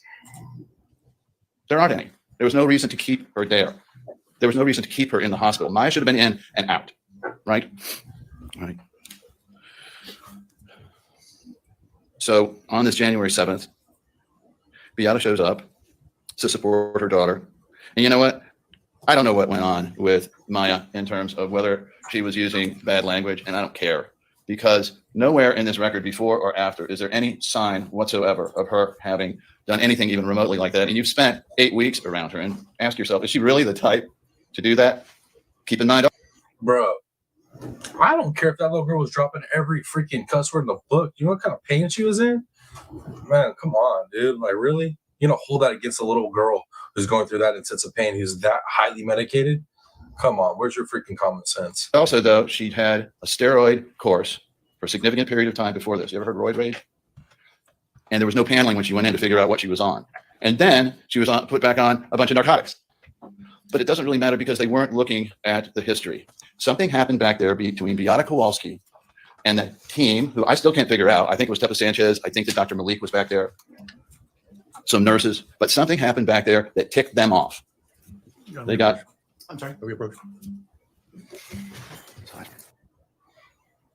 He's like, come on, man. Really? Let's see. Criminal Med says everyone needs to walk right into the executive offices if you need to. Be respectful, sit down calmly, and demand to see a hospital executive. Patients' right and safety. Just be assertive. Some more great advice by Criminal Med right there on how to like deal with this type of stuff, because outside being a medical professional, like once you're a medical professional, Objections overruled. You may continue, Mr. Anderson. wait, let me pause this. Medical professionals, people in the medical field, like they know how to be aggressive, right? They know what to do. But there's a lot of people that don't. They don't know this stuff. So Criminal Med's been dropping pearls of wisdom, medical wisdom throughout this whole trial, man. As far as how to protect yourself, protect your babies, you know what I mean? Great advice. Miss Fred agrees. Yes. That's what I'm talking about. I feel so blessed to have so many smart people in my community. Y'all are so damn smart. I love it. All right. So back there, I'm not sure who said what, but I'm pretty sure with Beata's personality that what she did was start to question them and say, we were just here 6 days ago. And by the way, we've been coming here. You're supposed to be our hospital. You're supposed to be our doctors. Why are you putting us through this? Why are you questioning everything that I say here? I don't want Maya to have a blood pressure cuff because do you understand about allodynia? Do you understand about how this disease is? I've been coming here for forever. Why don't you people pick up on this? And that ticked them off because she was challenging them. And there must have been some words back and forth because somehow, somewhere, they decided to completely change over the diagnoses. And whether they did it immediately in the record or whether they simply did it in every way they approached everything and everybody that they told outside of the hospital, there's no question that they tried to change the narrative here. And walking in as a normal family with a child with a debilitating disease, they walked out suddenly with Beata as the enemy and Maya as a liar. That Maya was making all of this up and that Beata was somehow encouraging it. So whatever happened, and I'm pretty sure it was that Beata started to ask people's names. And she started to take down those names and she started to ask very, very pointed questions. Because remember, within the first 24 hours they were there, they called risk management. Within 24 hours with the patient they'd had for a year and a half, they called risk management. Dude, tell me his theory is wrong. Tell me what he's saying is wrong. Dude, that is 100% what it was. Because why didn't they do this a long time ago, right? Why did they do it in the previous visits? No, it's because of the confrontation with Miata. Because those people there couldn't stand the fact that this nurse, this specialist, infusion specialist at that, right? What? Yeah. They couldn't stand the fact that this lady was smarter than them and knew exactly how to take care of her daughter. And it might have sounded a little bit crazy to them because they're not specialists in this, but she was on point. And they couldn't stand the fact that this lady with a foreign accent that was aggressive and taking care of her child knew more than them. It was their egos and they didn't like it. So they were going to show this lady who was boss, who was running the show. And that's exactly how I feel about this situation. I feel like this closing right here, he's freaking on point. Exactly, man. Let me see. Sam says, I don't know if they ask everyone that, but it made me nervous. And I was, I feel you. Like, Sam, I don't know how I would react if they would ask me that myself. What's up, Blake? Good to see you, sir. Good to see you. Thanks for being here on this beautiful Tuesday. I don't know, evening, afternoon, whatever night, whatever time it is where you are at. Be Beautiful says, Sam, I've been accused, and it's like, what the hell did you just ask me? That's exactly what I would be thinking. Like, what? Huh? Tripping. Let's see. Criminal Med said, you have the right to insert into the patient record any details about the stay you wish to document. Just make sure all identity data. But she didn't see any signs whatsoever of abnormal behavior. And this is a social worker. This is the one that's supposed to pick up on stuff like this. And there's another thing I want you to keep in the back of your mind. She was never allowed and never did finish her psychosocial evaluation, which is what you put together to see whether there are any psychosocial problems. Are there any psychiatric issues going on here? Is there something going on that maybe we didn't spot over the past 15 months and 50 doctors? She was not allowed to complete that. And risk management took over. Very strange. Very strange.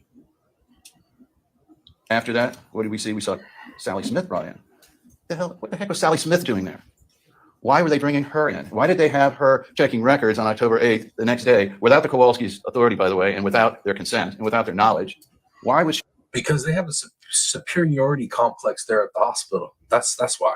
she going in there and looking back at all They can just do whatever they want. They gold standard. these records? What was her role here? Sally Smith eventually comes in to see them, and she doesn't identify herself as Sally Smith. Whatever she's trying to say up there, you know she came in a lab coat, and she came in with her doctor's pass. You know she walked in, and she started to try to get information from them without identifying herself. She was trying to set up a case or some complaint or something. She was the hammer. She was the hammer that they might need. They might need down the road. Should the Kowalskis come back? God, she's a scary lady, that lady. Man, honestly, I don't know how Maya did it, man. I don't know how she made it through that. I really don't.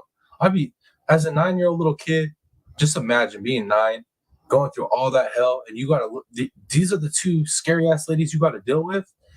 I'd have faked the funk just like she faked everything. I'd have act like everything was cool. I like these nurses the whole night, man. It'd be terrifying. Absolutely terrifying.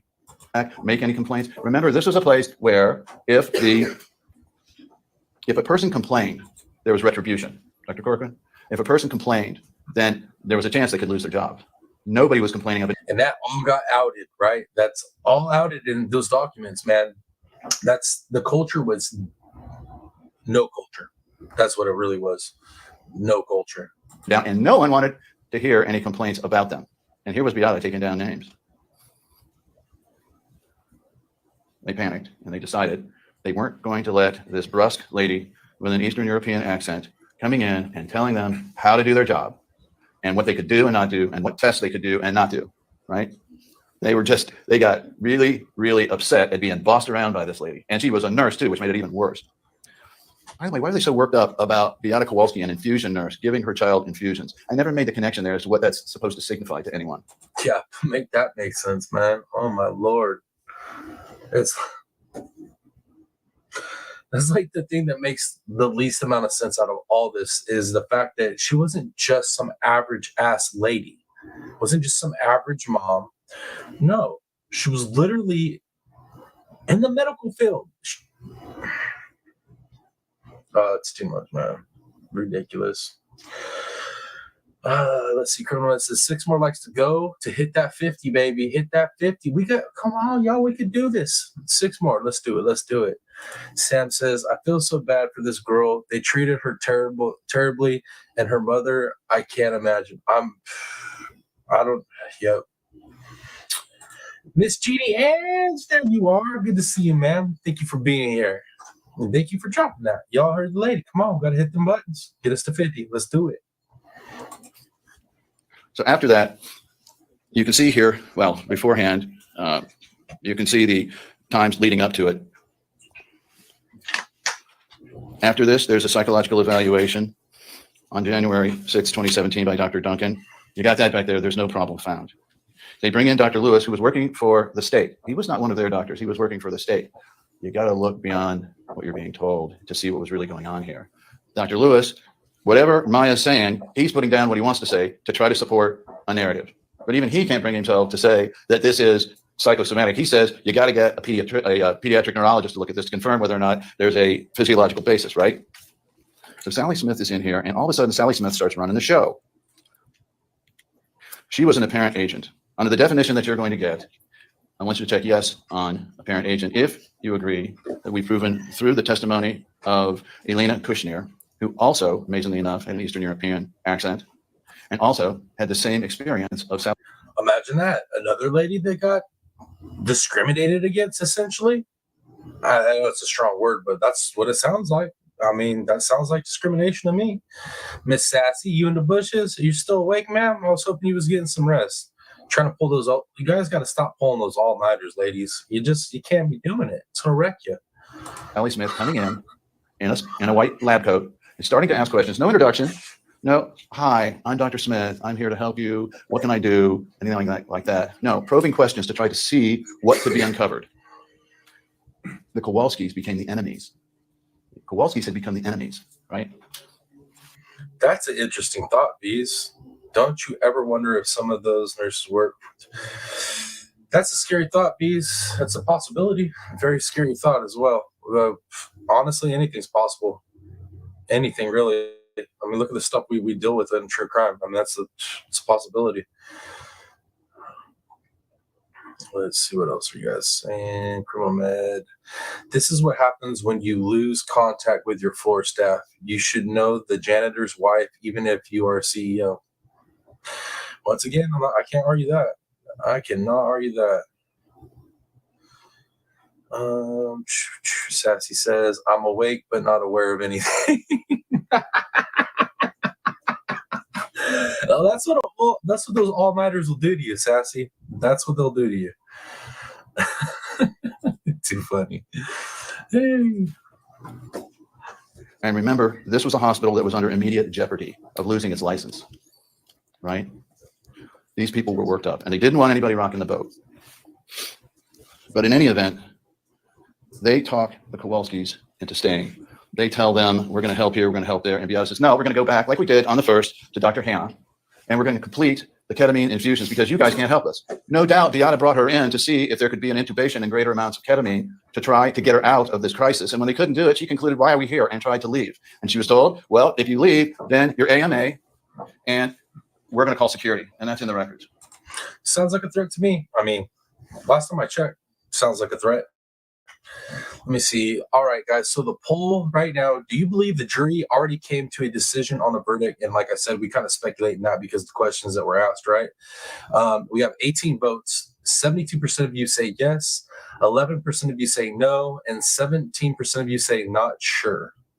Interesting. Very interesting. What else are you guys saying? Rogerland. Most CEOs don't even know where the floor is located. That's the truth right there.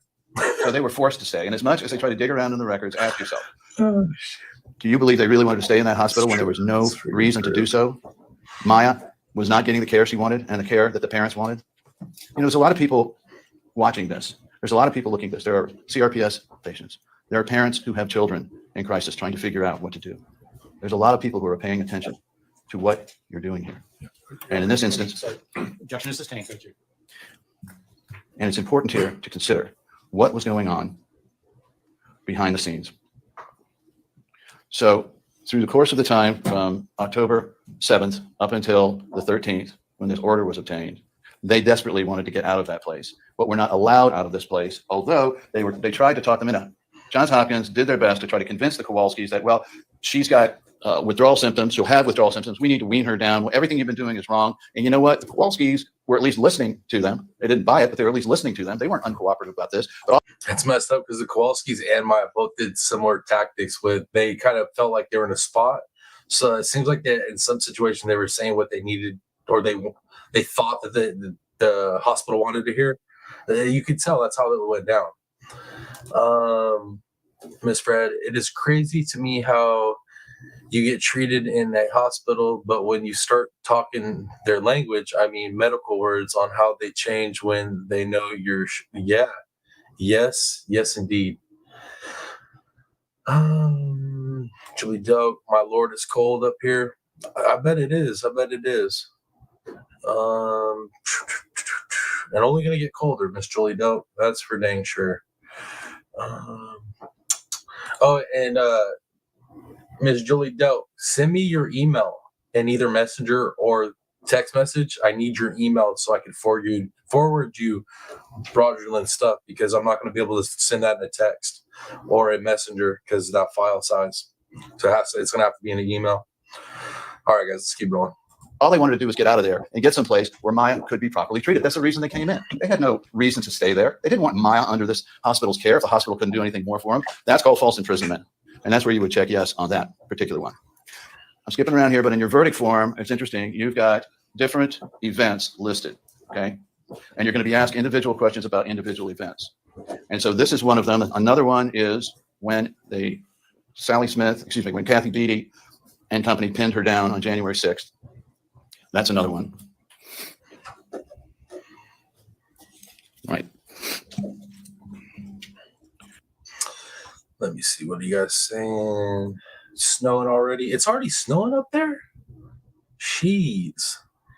Okay, I just saw that. I saw that. I'll get it to you after this live. I promise. I'll forward it to you. Criminal Med said, that's why I love teaching medical terminology to anyone who wants to learn. Man, I try to take in as much as you tell me to. I don't know how you know that much stuff. It's insane. Miss Fred, I find it sad for those who don't know they can stand up for themselves. And that's the problem, is a lot of people don't realize that. That's why I've been really happy with the coverage that I shouldn't even say it's me. Like, Criminal Med's been huge behind the coverage on this trial. I cover all kinds of stuff, but I've had her expertise on covering this, and man, I've learned a lot. But I feel like in our coverage, she has put out a lot of information to educate people that don't know their rights on what they should be doing with, as far as standing up for themselves when it comes to the medical stuff, right? Like, she's dropped massive pearls of wisdom on this coverage. So I feel like, all in all, like, this coverage, I feel really good about it because I feel like it's helped a lot of people in our community. At least that's how it feels, anyways. Damn, it's freezing in Reno too, Hindsights? I didn't know it freezes there.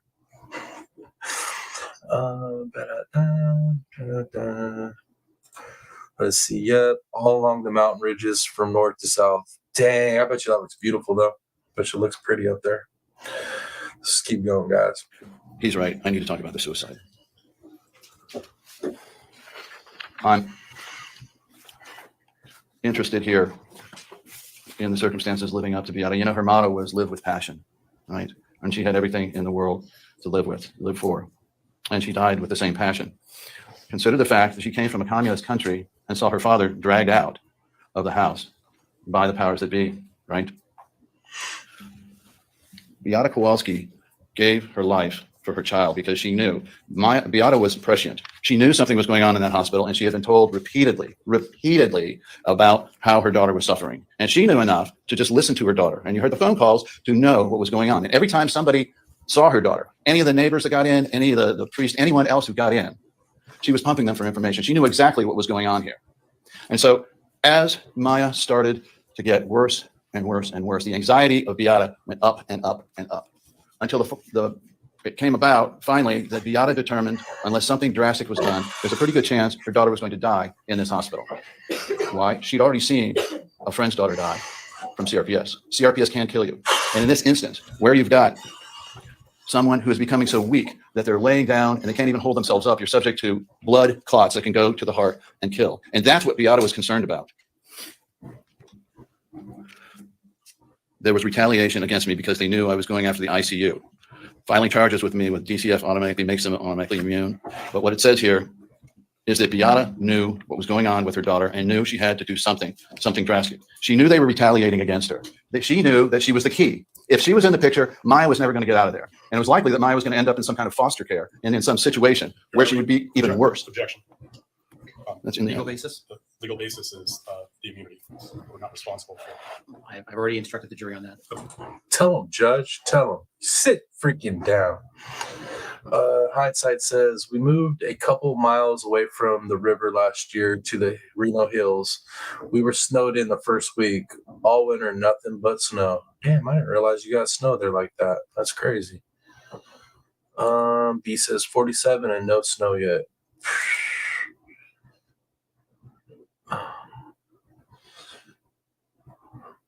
All right, let's keep going, guys. She knew if she did not take herself out of the picture, that it was a probability that her daughter would die. The best hope would be that her daughter lived, but was with some foster parents who did not understand the disease, or was placed in a situation where she was going to be in psychiatric care.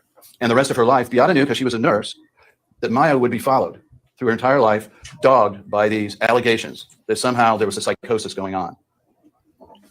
Afterwards, Dr. Tepa Sanchez writes and says, She's talking to Dr.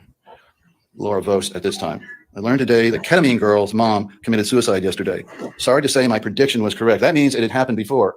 They knew about it, and yet they still kept the pressure on. They still. Dude, how ridiculous is that, man? Like, call her ketamine girl. They wanted her mom to do what she did, y'all. I don't even. I ain't got words for it, y'all, and I usually have words for everything. Sam's Rock says, "I love this lawyer." Me too, Sam. He's on my tops now, my favorites. Hindsight says, "This year we got a badass Jeep. We're ready." Heck yeah, that's what's up. Sassy says 62 panel. Rogerland, Mammoth Mountain opens November 10th. Yeah, I guess, right? I mean, damn, mom started saying it's snowing already.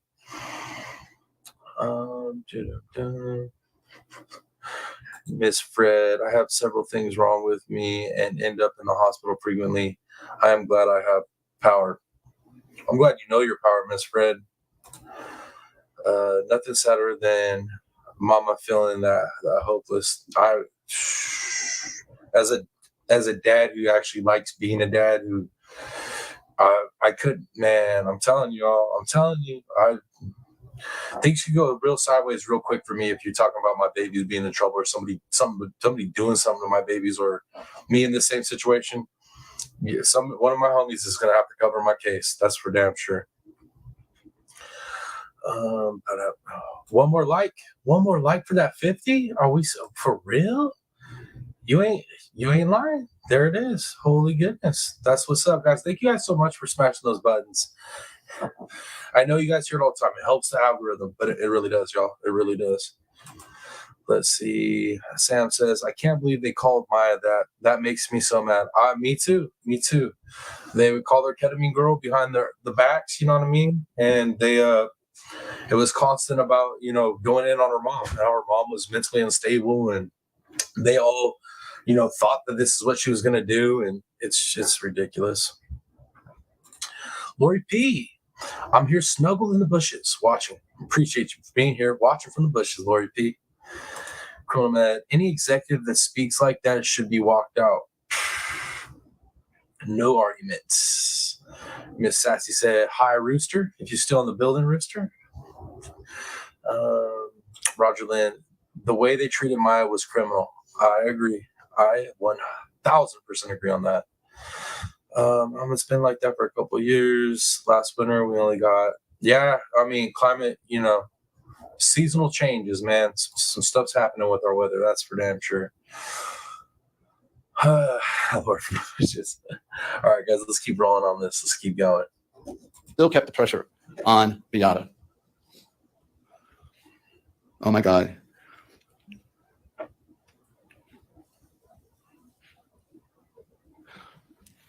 They still thought somehow this was the right thing to push Beata to the edge and over. They knew she was on the edge, and they kept up the pressure.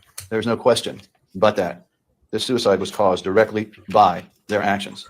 They did. They kept applying the pressure to her. They wanted her to do something crazy. That way they could nail her on the child abuse and strip her of her child. And what they did end up doing is they pushed her so far that she ended up thinking the only way for her child to get out of this situation was for her no longer to be around. Like that's how far they pushed her. Chinny Ann says, yay, 50. Thank you all, man. Heck yeah, baby. All right, I can go home. All right, I am home, huh? Thank you guys so much for getting us to that 50. It really does. It helps so much. Sassy said, I didn't know what I walked into. It was wild. I agree. Some say what they want, but don't want you to say anything to them. This is true. This is true. All right, let's keep going. On the verdict form, what you're going to see is a few things, but one of them is there's two bases. And you heard Dr. Richards testify about both of them. One is, was it a substantial factor? Were their actions a substantial factor in the suicide? I submit, absolutely. The second was, did she operate from an irresistible impulse? The irresistible impulse in this instance was the maternal instinct. There was nothing she could do about it. She knew if she didn't protect her daughter here, she was going to lose her daughter. Yo, I just got to share with you the message I just got. Somebody just sent me a message telling me to trim the third nose hair on the left nostril. You too much. You too much.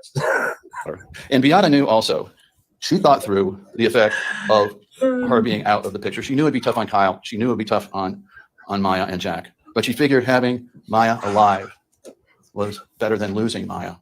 She knew they could get through somehow. But she could not stand the thought of losing her baby girl. Please take care of Maya. Don't make her suffer anymore. She doesn't deserve that. No child deserves that. Insofar as the verdict on suicide, I request that you check, yes, it was caused by them. And it's important, very important, that you answer questions 45, 46, 47, 48, and 55 in the positive if you want a recovery for Jack and for Kyle. These are the causes of action for wrongful death, and they are allowed to recover based on being beneficiaries of the estate. So that if you want to award damages to Jack for the loss of his wife and to Kyle for the loss of his mother, then you have to determine. Jim B, were you and Miss Sassy, were you all causing some problem places? Were you all getting in some trouble? Not you ladies. That there was an intentional infliction of emotional distress. And under that definition, by any definition, this was emotional distress that was absolutely outrageous. You just don't do what they did to a little girl like this. You just don't take away a gift. You don't tell her that her mother's crazy. You don't tell her that her mother is in a mental institution. You don't pat her. And you know what? They were patting her. Beatty would come in and pat her on the way in and way out. She was trying to develop evidence so that she could say, oh, she never reacted to that. Don't, it wasn't me this time. You ladies. She must not have had allodynia. That's why she was doing it. You don't put a child on your lap. You do not cuddle with a child, and you sure don't kiss a child. There was no authorization whatsoever, and Maya loathed Kathy Beatty. Remember the attorney, Zimmerman, who said, bro, you could see the hate in her eyes when they start bringing up Beatty. You could see the disdain in Maya's eyes. And I'm with you on that, Sam. 100%. That she needs a damn hug. Right? Like 100. it came off in waves how much she disliked Kathy Beatty. Maya did not consent to anything, and what they did was continue to put the pressure on. Damn, Jim B, you don't even have a channel and you got a troll? You got a fan? You got a fan, huh? That's pretty impressive, Jim B. To not even have a channel, but you have a dedicated troll. That's pretty damn impressive. You're doing something right, Jim B. You're doing something right. All the way through this. So let me talk a little bit about your verdict form. There's so much to talk about in these cases. It's easy to get bogged down on it. Under false imprisonment, your claim 1, I submit there's more than enough evidence to show that they were falsely imprisoned. Maya was falsely imprisoned on the occasion of October 7th through October 13th. And then you're asked to put... That's dead ass, Jim B. Like, I had to get a whole channel to get some freaking trolls and haters. You doing it just modding for people. That's pretty damn impressive. I'm gonna have to say, pretty impressive. It's your artistic skills and your modding ability. It's people hating on you. They're like, why does she have a wrench everywhere she goes? Down damages for her pain and suffering and for mental and psychological expenses and the reasonable value of hospitalization. And that question is repeated several times through this on each one of the first two claims. What I suggest you do in trying to determine exactly how much to award is that you make a determination of the gross amount of pain and suffering, loss of capacity to enjoy life. Bees, that is so funny. Jennifer B used that wrench to adjust them attitudes. That's what I'm saying, yeah. Mental anguish. And you determine the big picture, because you're going to have to determine that for intentional infliction of emotional distress and malpractice, okay? And then you go back and you assign a percentage of that to each one of these events, because each one of the events are set out separately, and you're supposed to award damages separately. Now you have in your records there, you've got the... Oh, was I close? Are they hating on you because you're wrenched up everywhere? Well, maybe, if they tried having the same sunny disposition you have, be nice to people, support people, and then people give you wrenches and they like you and they're having you in their communities and all that good stuff. It's pretty simple equation on how you get a wrench. It's pretty simple. So maybe they should try it out, huh? $10 million plus for Dr. Bifulco's plan, for his life care plan. And that then is spread out among the first two based on the percentages that you see are the most severe. If you determine, for instance, that the January 6, 2017 incident where she was stripped, pinned down, photographed against her will, if you determine that that one is one of the most severe, you would put the highest percentage for it. So do the math first. Figure out, and Nick's going to give you some ideas about this. Figure out using and we've got the formula in there. Figure out the number of days that she was down. Remember how we had them fill out all of these forms to tell you how many days per week that this was really affecting them? And then you need to talk among yourselves and figure out an hourly rate. Now, we use hourly rates for a lot of different things in our lives. And this is the best way we have come up with for you to measure what happened to them. So you would take the hourly rate that you determine, and Nick's going to go over the remainder of it, but you're going to multiply it out against the amount of years left, which will give you the amount of days. I'll let him talk about it. But then what we want you to do is come back and give a percentage as to each one of the events. And that way you'll be able to capture all of them. And there's She called you the C word, Jim B. That ain't cool, yo. That ain't cool. Don't be calling my Jim B the C word. That's not cool. instruction there about don't duplicate. This is a good way of making sure that that does not happen. Is if you use it by percentages after determining the entire amount of pain and suffering, loss of capacity to enjoy life, mental anguish. So you have a series of questions in your first few pages about false imprisonment, and you'll be asked about how to give the numbers for each one of those. Then you've got battery, and it is the battery for the psychological, whether they committed battery on Maya Kowalski on January 6th. I think everyone here agrees from the testimony that Maya was battered. And then, like I said, you have separate questions there, right, for the damages. Then it's a second one. No, that's what it is, ladies. Y'all get the hate from them trolls because you guys are like, every place you hang out with, every place you guys hang out at, you guys are mods because you guys do such an amazing job at it that people reach you guys up. Like, it's not your guys' fault. People be hating on y'all. Yeah, exactly right, Dublin. I want to know who called her that too. You don't mess with our Jim B. You don't mess with our Jim B. On claim 2, battery, hugs, kiss, and pats. In this instance, we're talking about the instances where Kathy Beatty is hugging her, patting her, kissing her, putting her on the lap, but it's broader than that. You just can't be. That's what I'm saying. Hindsight, how could someone be mean to Jim B? They tripping. That's what's up. That's just pure jealousy. Duplicative. That's why I say come up with the percentage after you determine the total. And then there are claims for the total. And it's important that you emphasize the damages for these two to begin with, because they are what we call core events. They are the batteries and the false imprisonments and the things done to them, out of which many of the other causes of action, particularly intentional infliction of emotional distress, which is your big picture one, will be based. So if you're going to award damages, economic damages, they need to be heavily weighted towards the first two causes of action, battery and false imprisonment. Then you get to medical malpractice. In this instance, you heard testimony from Dr. Chopra. You heard testimony from Dr. Eli Neuberger that they deviated from the accepted standard of care. And you'll be asked then, again, to divide out damages for that medical malpractice. But again, that's a much bigger picture. On moving to and you have to, by the way, on medical malpractice, you have to go through the conduct of Sally Smith. And for Sally Smith, here's what you need to consider. Sally Smith shouldn't have even been there, but she was an apparent agent. An apparent agent is someone who presents themselves as though they are part of the hospital. You know she did, and there's backup testimony to that. But she's in there, and they're responsible for her. But Sally Smith was telling them to take her all the way off medication, telling them to put her in the room for 48 hours. Those doctors are also responsible because they should have rejected that. They should have said, what are we doing here? By the way, one of the defenses they're going to talk about is, oh, this is all medically authorized because they signed a medical authorization at the start. That's if it was medical. This was not medical. And you haven't heard any evidence of any discussions that it was not medical. It was not authorized. It was not ordered. They nasty. That's what they are. They nasty. it was medical. If you look at the records before and after these dates, the October 18th, 19th, 48 hours, look before and after that. No medical discussion whatsoever. This wasn't for medicine. This was for the purposes of developing evidence against them. If you look again in the January 6th, the Kathy Beatty incident with the photographs, the idea was, well, they're authorized to take the photographs only if it was for a medical reason. This wasn't a medical reason. They did not discuss it before or afterwards. This was not for the reason of trying to diagnose or treat Maya. This was to help them for their other goal. Jennifer B. TRPP, sorry for what? Don't be sorry, Jen B. You have no reason to be sorry. I'm very protective of my people. You know what I mean? It is what it is. Yeah, I just want to know who it was because they show up in my chat. They gone. That's all I'm saying. Roger Lynn, we think we are awesome. We think you are. Yeah, hell yeah, we think you're awesome. For sure. Sassy Smoke, of course I couldn't hit her.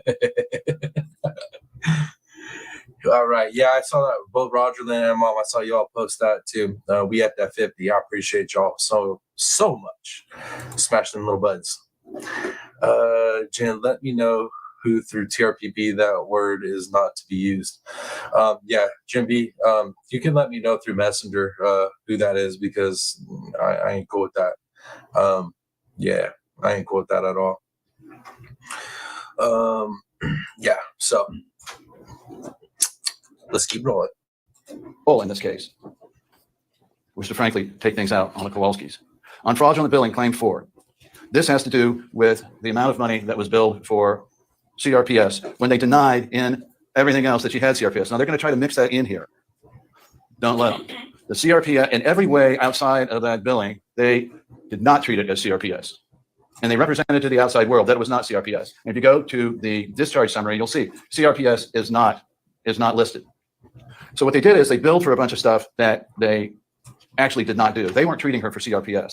They weren't doing the things you need to do. Keep in mind that Katzenstein, Dr. Katzenstein, only gave her 5 hours of therapy through the course of 97 days. Got it. And so checking yes to that. And then as to the damages on this, for various reasons, these are going to be what are known as nominal damages and taken care of later. So these are going to be. Chimby said, to be honest, I did call her a liar first, but that was true. Well, you were just speaking the truth. There ain't nothing wrong with speaking the truth. Sometimes people get mad when you speak the truth. I get people mad at me all the time because I'll be up here just speaking truth, you know? It is what it is. Pat Gaines. Oh my, that's not very nice. I hope it wasn't a woman. That's even worse. Yep. I agree. It's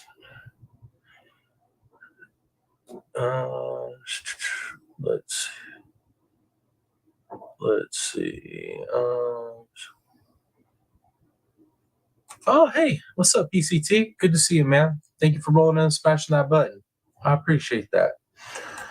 But yeah, y'all definitely, Jim B, let me know. Let me know that name. I ain't trying to get no drama popping, but definitely I like to know people that are toxic. I don't like them in my community or my chat. So, you know, if I could preemptively keep people out of my chat, they're going to be an issue. I do that. If you review the facts and you see the evidence involving any increase in insurance or any copays, you can put that down. If you cannot find specifics on that, you may put $1 as a nominal damage, and that'll be taken care of later. Then we get to count 5, survivor claim for intentional infliction of emotional distress for the estate of Beata Kowalski. This is the manner in which you can compensate Beata and the rest of her family. Thank you so much, Bees. Appreciate that very, very much. Thank you. For her loss. If you check yes, then they can be. If you check no, they cannot be. And then you determine, as the best you can, her pain and suffering, mental anguish, and extreme caused by the extreme emotional distress prior to her death. And Nick will talk a little bit about this. Claim 6 on the estate. Again, they're going to go through whether or not this was an uncontrollable impulse to die by suicide. We suggest you check yes. And whether it was a substantial factor, it was too, and that you check yes. And of course, the top 136, did Johns Hopkins Hospital through the acts of the employees engage in extreme and outrageous conduct? Yes. And then you get into the damages. Now, you've seen the report, the net accumulations are the amount of money that Beata would have made and they would have had for the family, deducting from that their living expenses, which Christy Kirby has already done for you and it's in her report. And then it's the damages of the surviving spouse, Jack Kowalski. And here again, we suggest that you use our method. Miss Darcy, that is so funny. You call them grand brats? I like that, grand brats. That's pretty good stuff. Jim B says, check my messenger. I got you. Thank you. I will check that. For how to compute damages, which is to figure out for hour by hour what the value is for him to have lost his wife. Everything that goes into that, the consortium, the comfort, the support, the waking up at 4 a.m., and having somebody next to you and then not having somebody next to you. All of those goes into your determination of how to compensate Jack Kowalski. And so what you would do there, and I'm suggesting $100, but there is evidence in the record for this, anywhere from minimum wage, which is like $12 up to, there's evidence in the record of $700 per hour. We put 100 in just to give you an idea, but you can go twice that, 3 times that, whatever you determine as jurors is the best way to express the loss here to these folks. And so you go through the amount there, and then you get to go. I got you, bees. I got you, bees. Finally, to the survival damages of Kyle Kowalski. We haven't talked about Kyle a lot here, but he lost his mother, and he's not going to have his mother there for many of the events in his life. She's not going to be there if he gets married. She's not going to be there to send him off to college. She's not going to be there to comfort and support him as he gets out in the real world. There really is no way to adequately compensate him. And the only thing we can do here is dollars. That's the way we do it in the United States, because it's the only way we can show. And remember, this is not a reward. You're not rewarding these people. It's a award, trying to measure their loss. You're trying to express the loss.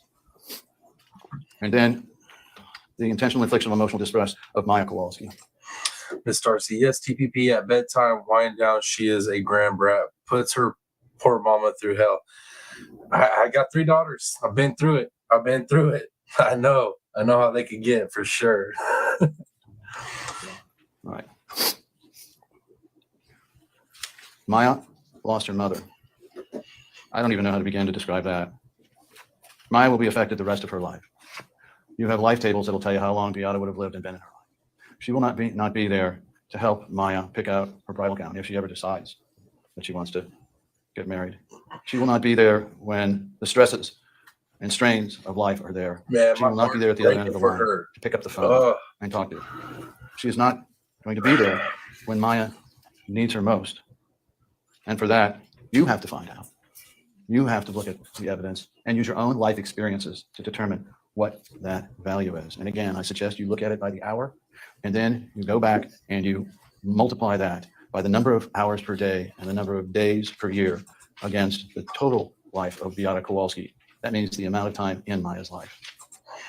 Pat Gaines says, I'm from the old school. If us girls don't respect one another, how can we expect the guys to respect us? Shoo, some wisdom right there. For sure. Miss Darcy, she's just giving her mama what her mama put me through. Only I didn't have my mama to help me. Yo. That's how that usually rolls.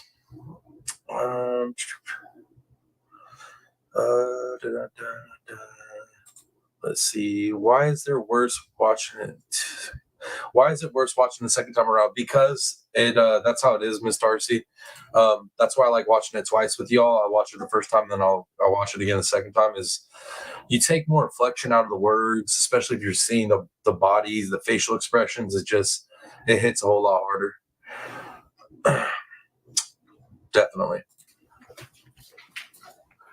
And then you sign and take the verdict form. There is so much to talk about in this case. I haven't spent as much time on liability as I'd like to, let alone about Kathy Beatty. Beatty had mental problems. There was something very wrong with her. And when you say, as she said in one of those statements there, when she was brought up for her behavior, you want to take this outside. What does that mean? That means she's trying to pick a fist fight with another employee. That was on November 20th, 22nd of 2016. Was it really logical and reasonable to have somebody with that type of personality assigned to Maya? And why did Maya need some? Hell no, they should have had her aggressive ass, like trying to fight people at the freaking hospital. Are you serious? Be assigned to her to begin with. Why did you have somebody follow her around all the time, floor to floor? What was going on there? They had a plan. And the plan was to force Maya to agree with them that she really didn't have pain, and force Beata to take some action that would make her even more vulnerable. We don't know how. Now we know how she acted out.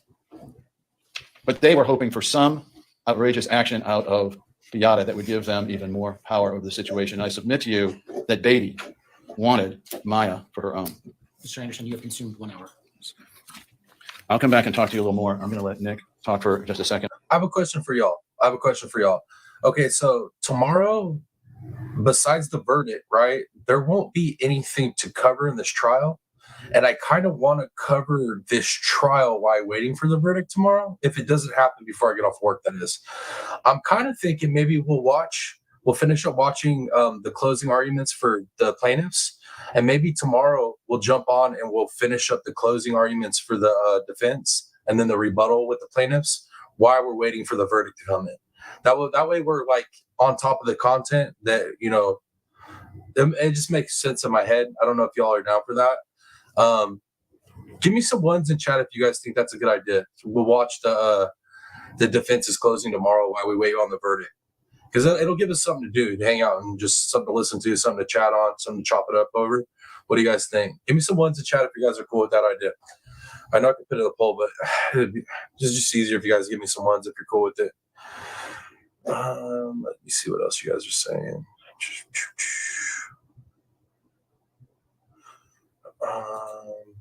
Pat Gaines says, ladies, I see a lot of countries on the world that women get not a bit of respect. Poor women get treated worse than animals.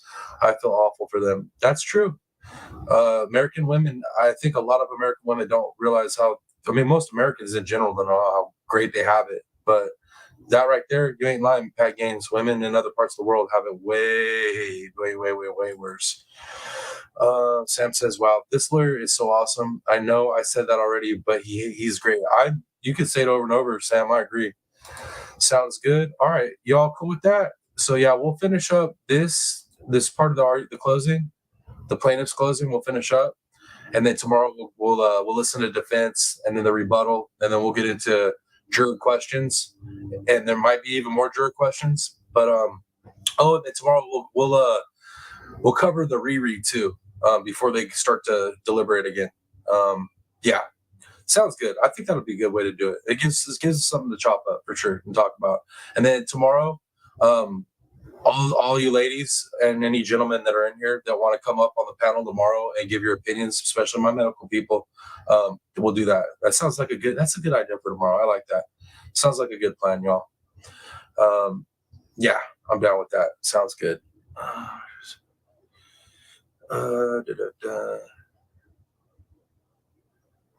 Okay, let's keep going, y'all. Y'all are just chopping up on some other stuff in chat. That's cool. And on some numbers. And then the other side gets a chance to talk, and I'll be back to talk to you.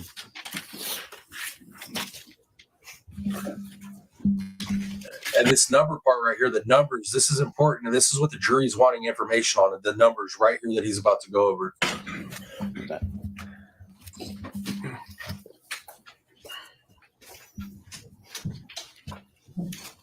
So last time I had to do this, he gave me a whiteboard and I sat right there and had to scribble it out. And this time he gave me about 12 hours notice. So it's time to do some math.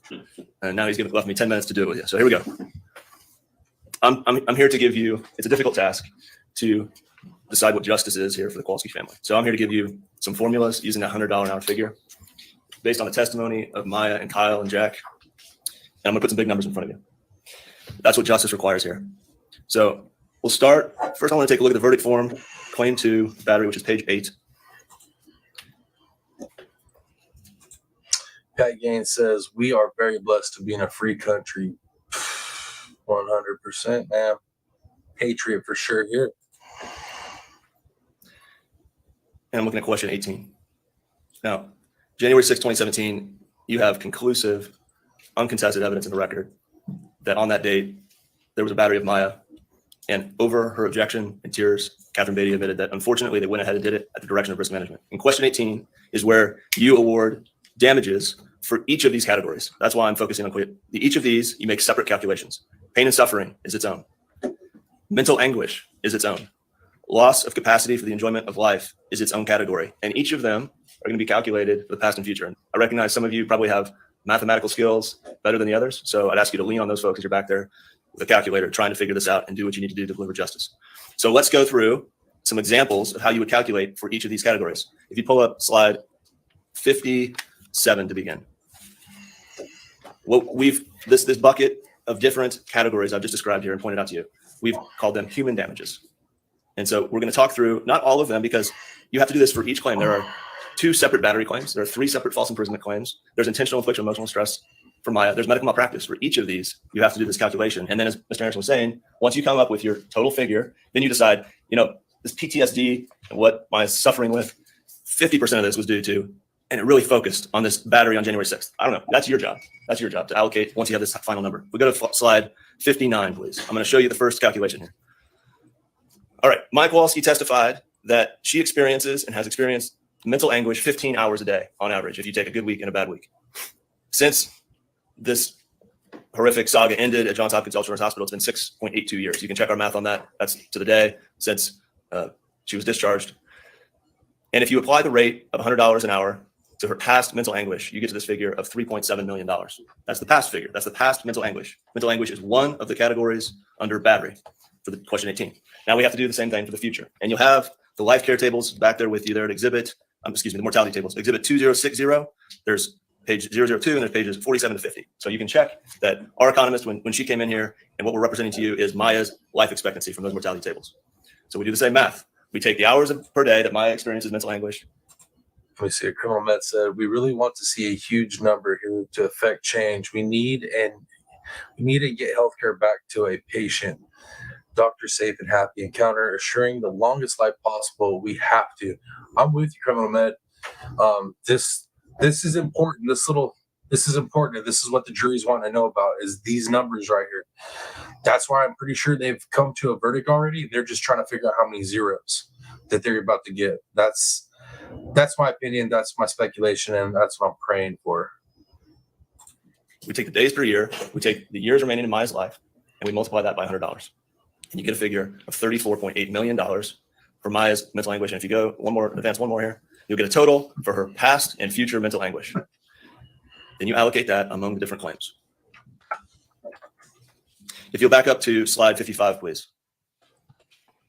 We have, in addition to the human damages, we have economic damages. And these are directly from the testimony of Christy Kirby, the economist, and the life care plan. This is when I was writing on the whiteboard over here. If you go to slide 56,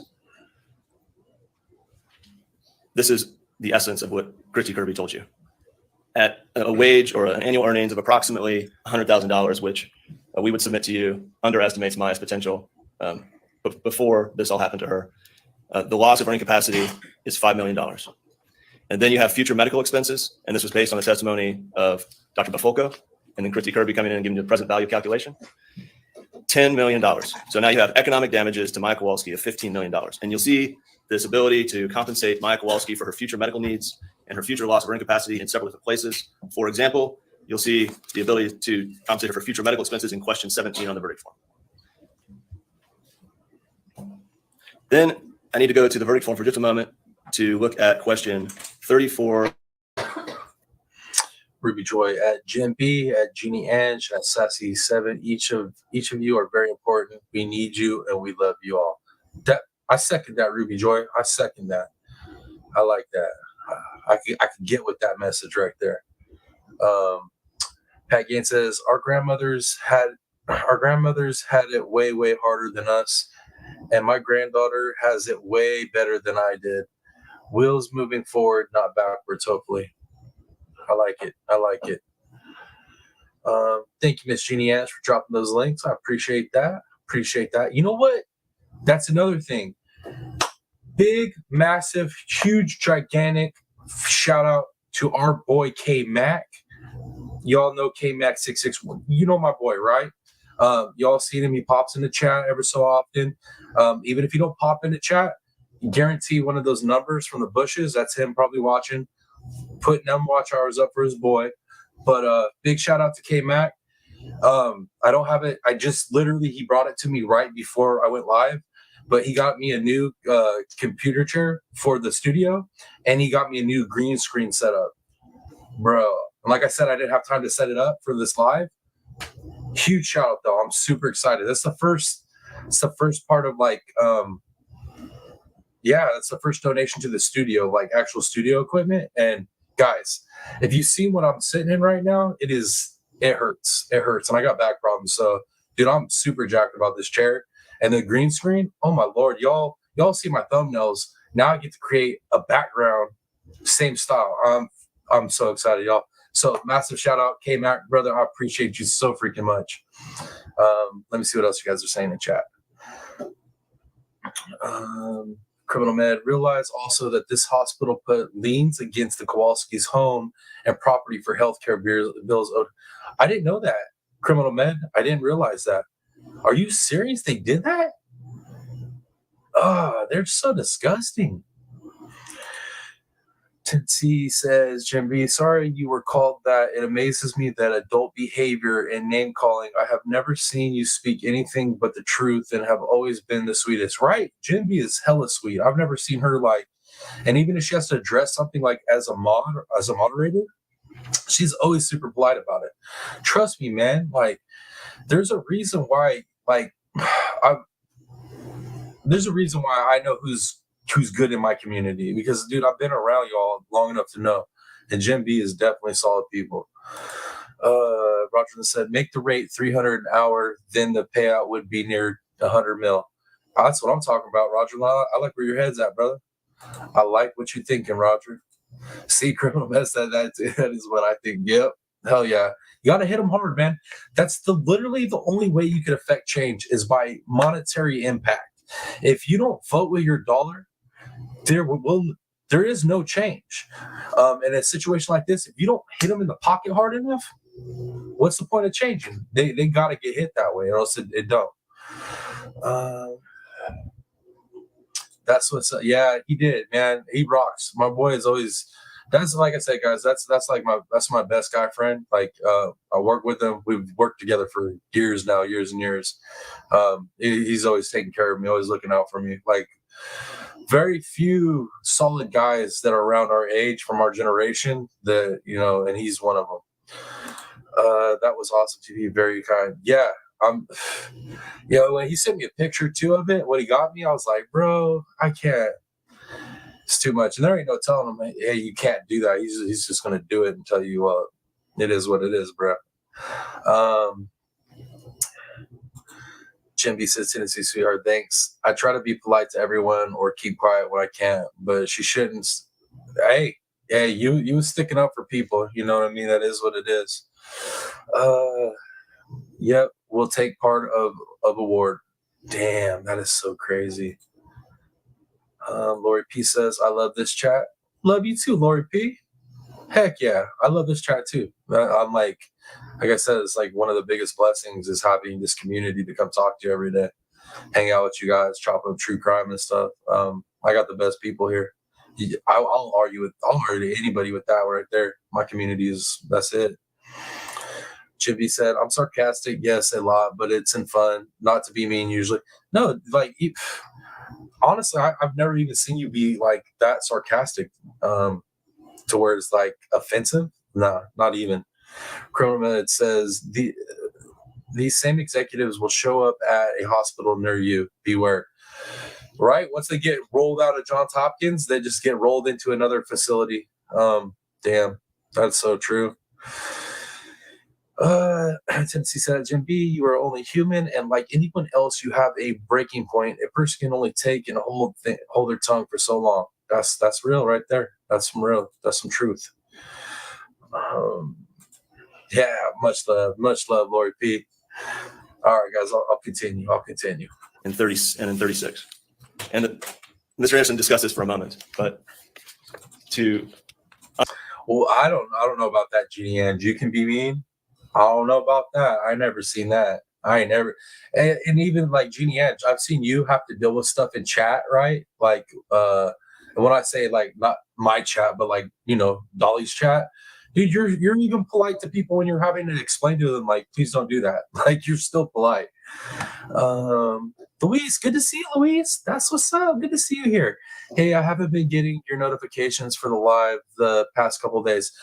Sometimes it's like that, Luis. You got to go out, undo the notification bell, reset the notification bell every once in a while. YouTube unrings that bell, man. You have to check. It does it to me too with some of my favorite creators. I don't always get all theirs either, and I have to go check, and it is what it is. And then sometimes when you do shares to different platforms, say like you share this content somewhere else, sometimes it'll unclick the bell too. I've been told. Jim B says, thank you everyone. You're truly the best. Apologize for hijacking your show at TRPP with my drama. I love you. Like, I asked, I inquired. It's like one thing. If like say Jimby, if you would have came in here and said something, and then I said like, "Hey, can you not?" and then you still did it, okay, we'd have issues. But you came in and said something, and I wanted to know. I wanted to know because you're my people. You know what I mean? So that was on me. That's on me. I wanted to know. Let me see. Let me see. Yeah. Let me see. It does. That does work. So either reset your bell or you can unsub, resub. But either way, either one of those should work. I have to go pick up my youngest. I'll be listening, but want to give you all love in case I miss the goodbye. All right, bees. Be safe, bees. All right. Be safe picking up your little one. Your drama is ours for a reason. That's what I'm talking about right there. Like, and like I said, I was just want to know a name so I can know who I need to block. You know what I mean? If they come in here starting some stuff, then you're my people. You know what I mean? I got to know who's coming after you. Roger Lynn, like Captain Obvious. Y'all are so funny, man. I love it. That would be funny. Someone needs to invent sarcastic font because people sometimes don't get it when you are being sarcastic. That's a money idea right there, Roger. That's a money idea right there. For real, that's a money idea. Louise, okay, I just refreshed it, so hopefully that works. Anyhow, how's everyone doing? I'm doing good, Louise. I'm doing a lot better than yesterday, that's for sure. That's for dang sure. I think everybody else is doing pretty good too. All right, I'll keep rolling. I'll keep rolling. Unlock your ability to compensate and deliver justice, not just to Maya, but to Beata and Jack and Kyle. You need to answer yes on question 34. The Johns Hopkins All Children's Hospital, through its extreme and outrageous conduct, inflicted severe emotional stress on Beata, even before her death. You need to answer yes to that question. And then you'll advance to question 36 on the next page. And question 36, you need to answer yes. And if you answer questions 34 and 36 yes, then you have the opportunity to do justice for Jack and Kyle and Beata. If you answer no to those questions, 34 and 36, you'll only be compensating Maya. Having checked yes on questions 34 and 36, now we have to discuss what the wrongful death damages. So if we go to slide 63, please. We're going to talk first about Beata's loss, what's called loss of net accumulations. And this is just legal jargon for if Beata had survived this onslaught, how much would she have earned through her wages as of the time of her death in 2016, adjusted for inflation, adjusted back for present value. This is the number Christy Kirby gave you, $653,000. Then we go to Jack's wrongful death damages, slide 64. There are two categories here, and I'm going to direct you to the jury questions, which are at 40.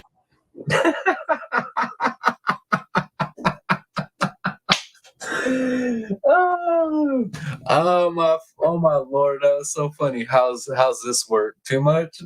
Nah, that'll do it, Jim B. That'll do it. That'll definitely do it. If that doesn't do it, they dense, man. If they don't get that, they're pretty damn dense if they don't get that. Colonel Met says JHACH denies any culpability in the unaliving of Beta. That they do. I don't know if the jury buys that though. Doesn't sound like they're buying it.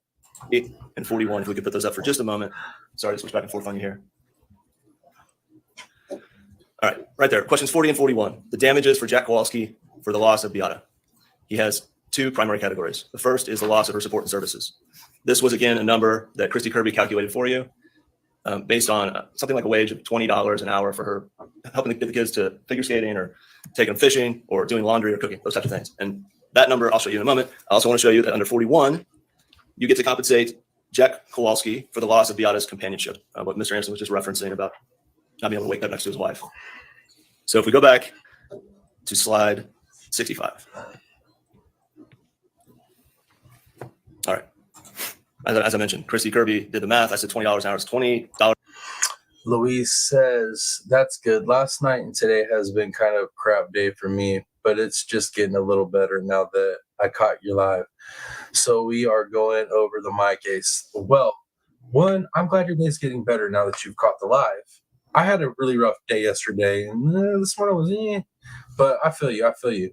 Yes, we are definitely going over the my case. What we're doing is we're gonna finish up with the plaintiff's closings, and then tomorrow, as we're waiting on the verdict, we're gonna go ahead and cover defense's closing, and then the rebuttal for the plaintiffs tomorrow. But yeah, that's what we doing here. Rooster, there he is. He's back.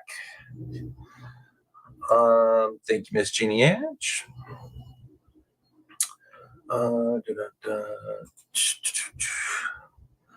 Let's see. By the way, I was your 52 like. Thank you. We 52? We hit that 50 and went past it. Heck yeah. Jim B says, okay, I'm done. You're fine, Jim B. Oh, you're funny. I love it. I love it. $10 in the past, $24.87 in the future. Total services lost by Mr. Kowalski due to Beata essentially being a good spouse and helping him around the house, $801,000. That's fairly simple.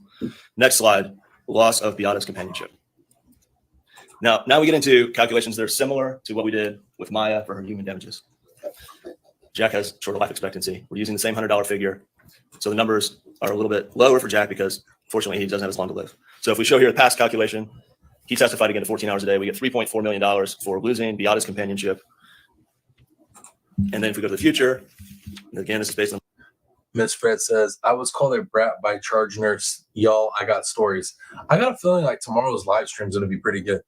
I think tomorrow's live stream, we're covering the little bit we're going to cover from the rest of today. And then getting the verdict and getting you guys all to come up here and give your stories and whatnot. I think it's going to be a good live.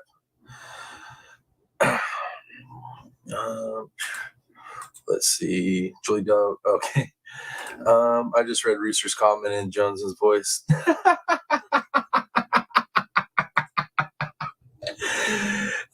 TPP, did you watch the replay of you live last night? All I can say is wow.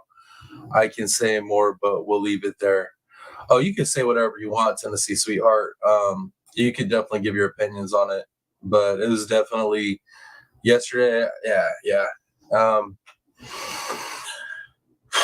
I mean, I still got a lot to say about that situation, to be honest with you. I'm trying to not be upset about it. I'm trying to talking about it ain't gonna upset me, but I'm trying to get myself in a mental space where I don't carry disdain, you know what I mean, for individuals. Because, like I said, I don't know if that was done out of like. I don't know if that was done in bad taste or like purposely, or I don't know, but I got some stuff still, but I got some feelings on it for sure. Okay, let's keep going. The mortality table, advance. 19.4 years remaining in his life expectancy. We get a figure of $9 million for his future loss of Beata's companionship for a total of $13,390,000. Again, the $100 figure is up to you. The hours per day is up to you. You judge the credibility of the Kowalski family, and you go back and you look at your notes as to what they testified to hours per day, and you arrive at the appropriate number. You have to do the same thing. I'm not going to show you no calculation, but in question 41, loss of his wife's companionship is one category. Pain and suffering is a separate category. So you would do a similar calculation for Jack's pain and suffering. Let's advance to slide 68. Having done those calculations at $100 an hour, this is the figure we suggest to you for Jack's wrongful death damages, $26 million. Now I'm going to show you how to do similar calculations for Kyle under the wrongful death claims, which would mirror what you would do for Maya. So if we go to slide 73. Oh, no. Also, ladies, there's another option with this channel, right?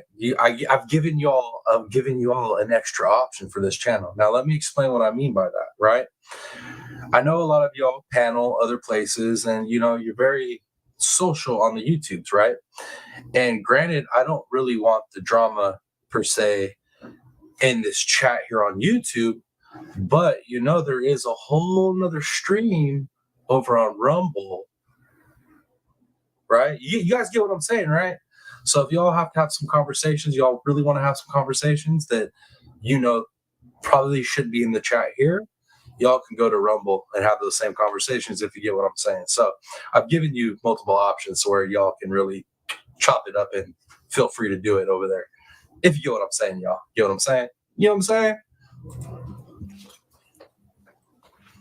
And then 74. Now, each of Maya and Kyle have, it's not the loss of just companionship, it's the loss of parental companionship, guidance, and instruction. It's not having their mom around to bake with or take them to figure skating or help them with their homework, teach them piano. This is what Kyle testified to. Kyle's a little more stoic, quiet. He testified to 8 hours per day. So we do the same calculation for the past in much the same manner we did it for Maya Kowalski.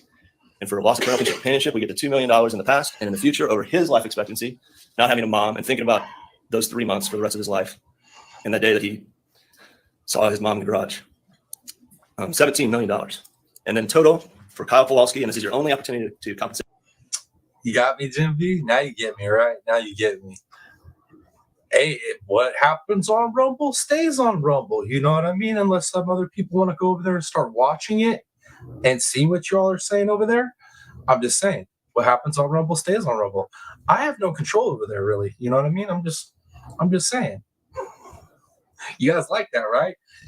I'm all about them loopholes. Your boy plays chess. I'm always trying to figure out, the next good move. And there you go. For all my people that follow my lives, that support this channel, that, if you got something to talk about that we know we shouldn't talk about here on YouTube, y'all can go over to the Rumble stream. Free for all conversation over there. Rumble don't care. You know what I mean? You guys get what I mean. Kyle Kowalski in this lawsuit, $19 million. So, and then we could advance to slide 77. I'm sorry, 76, please, if you could.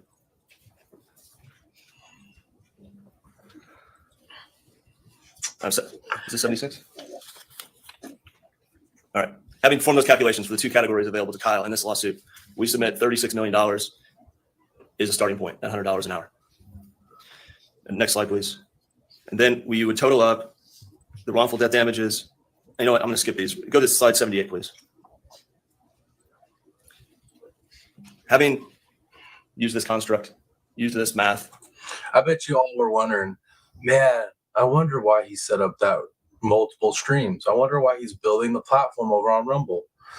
There's reasons, like I told you, just in case some reason YouTube starts hating your boy and kicks me off this platform, I got the backup. But also that backup is reserved for all my people to go have free conversations on that they can't have here on YouTube. So hopefully y'all appreciate that extra, that little bit of extra. Some people don't have that, but we do here. We do. Let me see what else you guys are saying. I knew you guys would get excited about that one, right? Let's see. Louise says, also too, you're getting more popular, so the haters start hating, but know all your fish family love you. By the way, what is the cheapest membership and the iPhone link? My cheapest membership is $2.99, and then the next one is $3.99. The $2.99 gets you pretty much most of the perks. The only thing that the first tier doesn't get you is members only live streams. First tier you'll get members only chats, but members only live streams comes at the second tier. But I'll drop that link for you. Give me 1 second. I'll drop it for you. Let me back out real quick to my studio.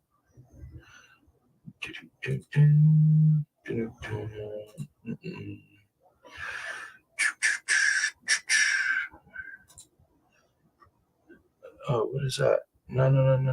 That's not what I wanted. I want this. There's that. All right. 1 second, guys. 1 second.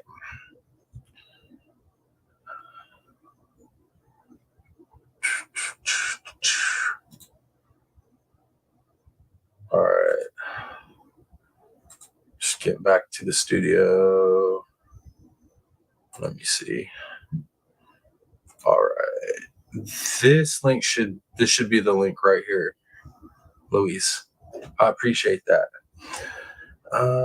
Gator Hater. Well, I have had to rewatch Got a Call from My BFF number 2 and talk for 2 hours. They don't get much stream. Yeah, people just don't understand this whole YouTube life. All right, cool. Let's keep rolling, guys. Let's keep rolling. Using $100 an hour, we suggested, and checking yes on the appropriate questions, you would arrive at a figure of $238 million. We're not here to tell you that's the number you need to put up. We're here to tell you that that's at $100 an hour. There's a movie called Onward. The basic plot is it's an animated Pixar film. I have kids 10 and 7 myself, so I watch more of these films than I hope to.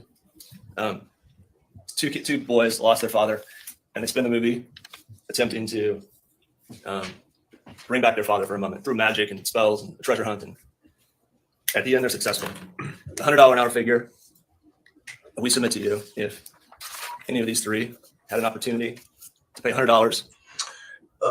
Jimmy Ann said just rejoined up. You had to rejoin?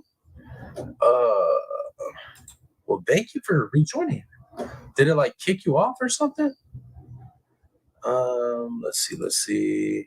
Luis says, okay, I'll check it out. It might take a minute because I might need to put my new pay method in it. All right. Sweet. Yeah. Dang. I appreciate that. Man, yeah, I get a little bit emotional every time people start joining up and stuff. It still blows my mind that my community is growing like this. You guys rock. For an hour with their mom or their wife, they would do it. They'd pay $1,000 an hour. We don't think $100 an hour is appropriate. We ask you to deliver justice for the Kowalskis.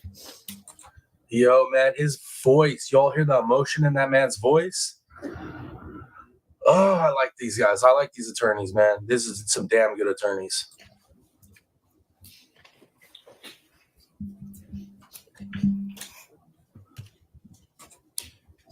Are the plaintiffs at this point concluding their first part of their?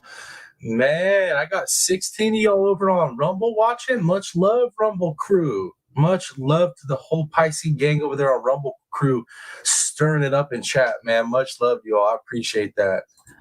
You guys rock. Closing argument, Mr. Anderson, Mr. Whitney. Are you concluding your first part of your closing arguments? Okay, members of the jury, we are going to take a 10-minute break. Do not discuss this case amongst yourselves. Do not do any investigation and receive no information. Your next chunk of time is going to be about 2 hours. So if you need to use the restroom, I would highly encourage your use of it at this time. Okay, guys. So that is the end of closing arguments for the plaintiffs. So tomorrow, what we're going to do is we're going to jump up here and we're going to cover the closing arguments for the defendants. We're going to listen to the rebuttal by the plaintiffs. And if we still haven't got the verdict in at that point, we're going to go ahead and cover the questions that the jurors had, the first round of questions. And we get through that, there's still no verdict. We're going to drop back to the second to last day. There's a testimony I want to go over with you all with that one. But yeah, guys, that's kind of all we got for right now. Let me see. Let me get back over here and chat. Make sure I'm caught up. I do not know what Rumble is. Jeannie Ange, Rumble is another platform. It is the only platform where there's true freedom of speech. So you can go there and kind of say whatever you want and not get deplatformed. It's one of the platforms I'm streaming to. I stream to YouTube, Facebook, and Rumble. But Rumble is, I'm building it up over there just as having a backup. You know what I mean? But it's also a place where, so we're live streaming over there right now. So they're seeing what YouTube's seeing. Well, if my YouTube people got some stuff they want to talk about that isn't meant for talking about it here on our channel, here on YouTube, they can go during the same stream that we're having over to Rumble and they can have the conversation freely without any repercussions or any fallback on me on YouTube. So it's just it's another way for us all to, you know, to be able to talk and talk freely, have some freedom of speech.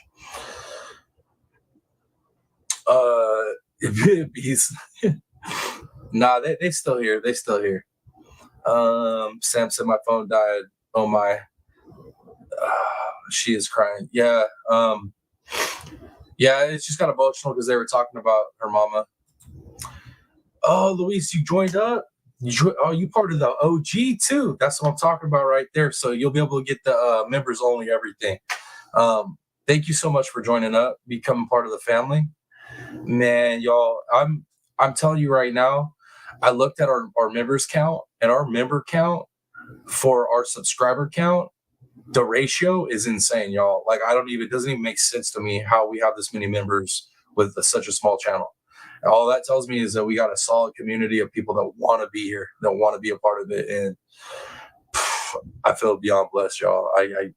Man, I know I say it a lot, but it's the truth. Yeah, welcome to the gang. Welcome to the Piscine Gang, and this is the Lagoon. This is what we call it. We come kick in the Lagoon, chop it up, talk truth. We talk whatever we want, really, to be honest with you. Yes, thank you for becoming a member. See, that's what's up, man. That's what's up. So, wow, let me one more time. We got 11 people over on Rumble. We got 24 over here on YouTube. I'm not sure about Facebook, but thank you all for being here. I appreciate it so much, so much. Let's see. I don't want to miss out on a member-only videos, and that's the thing. We're gonna start rolling those out pretty hard. I was supposed to get on top of like figuring out exactly what the lineup was going to be on the members-only live streams. Yesterday, I'm not gonna lie, kind of took me off my game a little bit. It did. The whole day was kind of shot after I got off the live because it was a lot to deal with. But so yeah, we're gonna get those rolling. We got to get those rolling soon.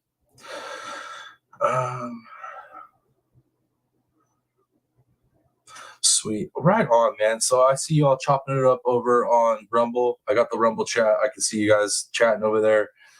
Thank you all for being here across all platforms. You guys rock. It's I still can't believe this is where we at, man. It's crazy. TPP, all these members gonna make your head explode. No, my heart. I don't get a big head, Huntress. You know, I got jokes and stuff, but man, I'm more of a heart guy. Let's see. They say pick me up at 7:15 and they come out at 7:40. That's how it works right there, Bees. That's how it works. I got experience with that for sure. Man, y'all, for real though. So we got like almost 40 people across both platforms watching right now. Too cool. Too freaking cool. Louis says, thank you, yay. I'm the new guppy in town. And that's the thing. You can pick whatever fish you want to pick. Freshwater, saltwater. And you could even pick no mammals, can't pick no mammals, but pretty much, I mean, you could pick crustaceans, all that other stuff too. But thank you for joining up. And thank you for everybody. Y'all, thank you so much for keeping the engagement going, because I was worried that when we started doing live streams consistently that I would start losing engagement in the comments, because you all know, like, I get back to every comment. I rarely miss a comment. But thank you guys for staying engaged with the comments. I really appreciate that. I was worried about it. Yeah. But let me give you guys the poll real quick. So right now we got 35 votes on that poll before I close it out. Do you believe the jury already came to a decision on the verdict? We have 66% of you say yes, 9% of you say no, and 26% of you say not sure. So I'm going to go ahead and close that poll out before I forget to close it and all that good stuff. Louis said, I'm a pink glowfish. Now, are you a tetra pink glowfish? Are you one of the zebra danio pink glowfish? Or are you one of the skirt tetra glowfish? You know, I used to sell fish, right? I used to run, big ass fish department. So I know about them glowfish. That's too cool. And that's actually that's funny that she brought up glowfish, because if I had it my way and had the studio set up in the proper area, I would put a glowfish tank in the background for sure. That would be so sick.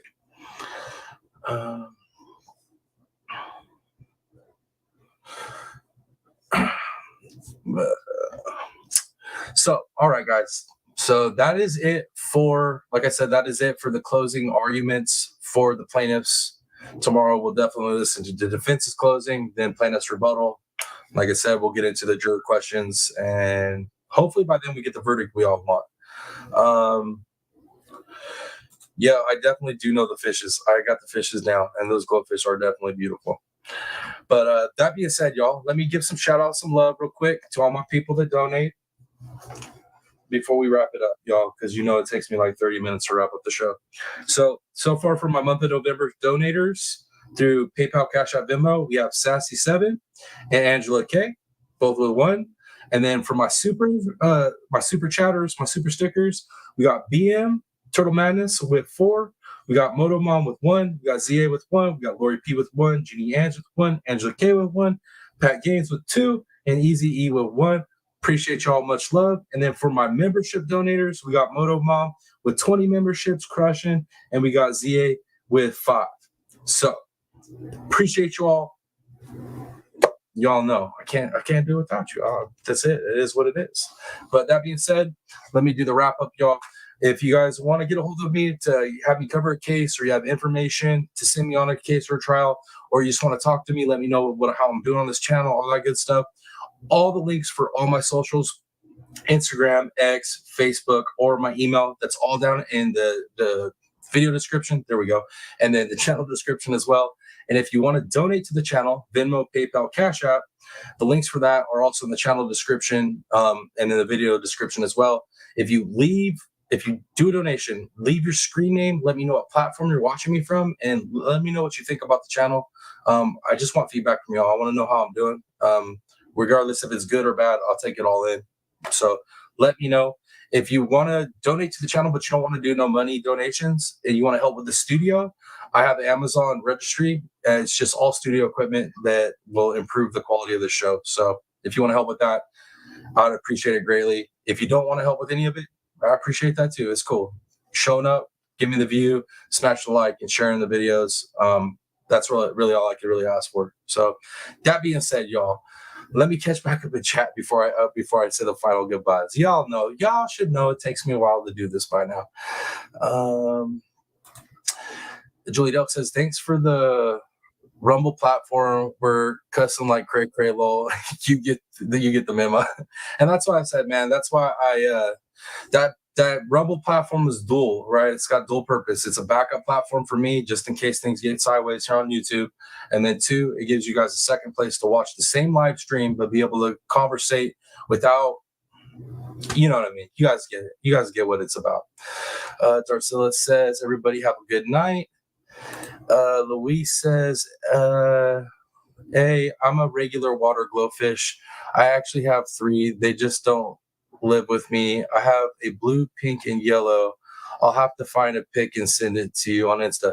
And I can tell you exactly what type of fish it is, right? Because glowfish, they come in different, they use different species of fish. They use zebra danios, which are little zebra fish, right? Both regular and longfin. They use a skirted tetra, and they use rainbow sharks.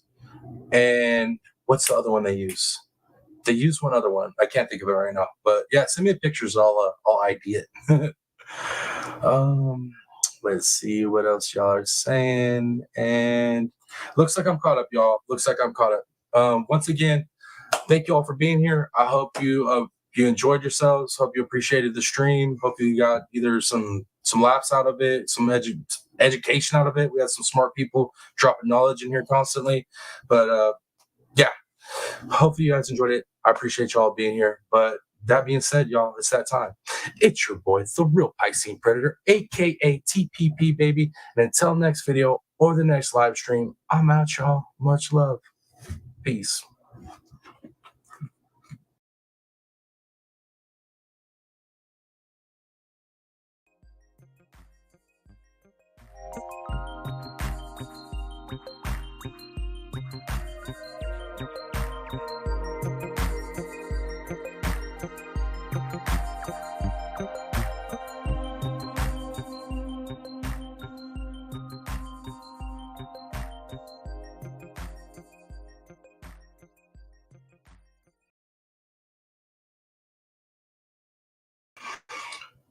Almost forgot. 1 second, guys. I forgot one thing. Much love, Miss Louise, for joining up. I appreciate you. Almost forgot. How y'all gonna let me forget to start comments, man? But all right, guys. I'm really out this time. Much love, y'all. I appreciate you all. Thank you for joining up, Louise.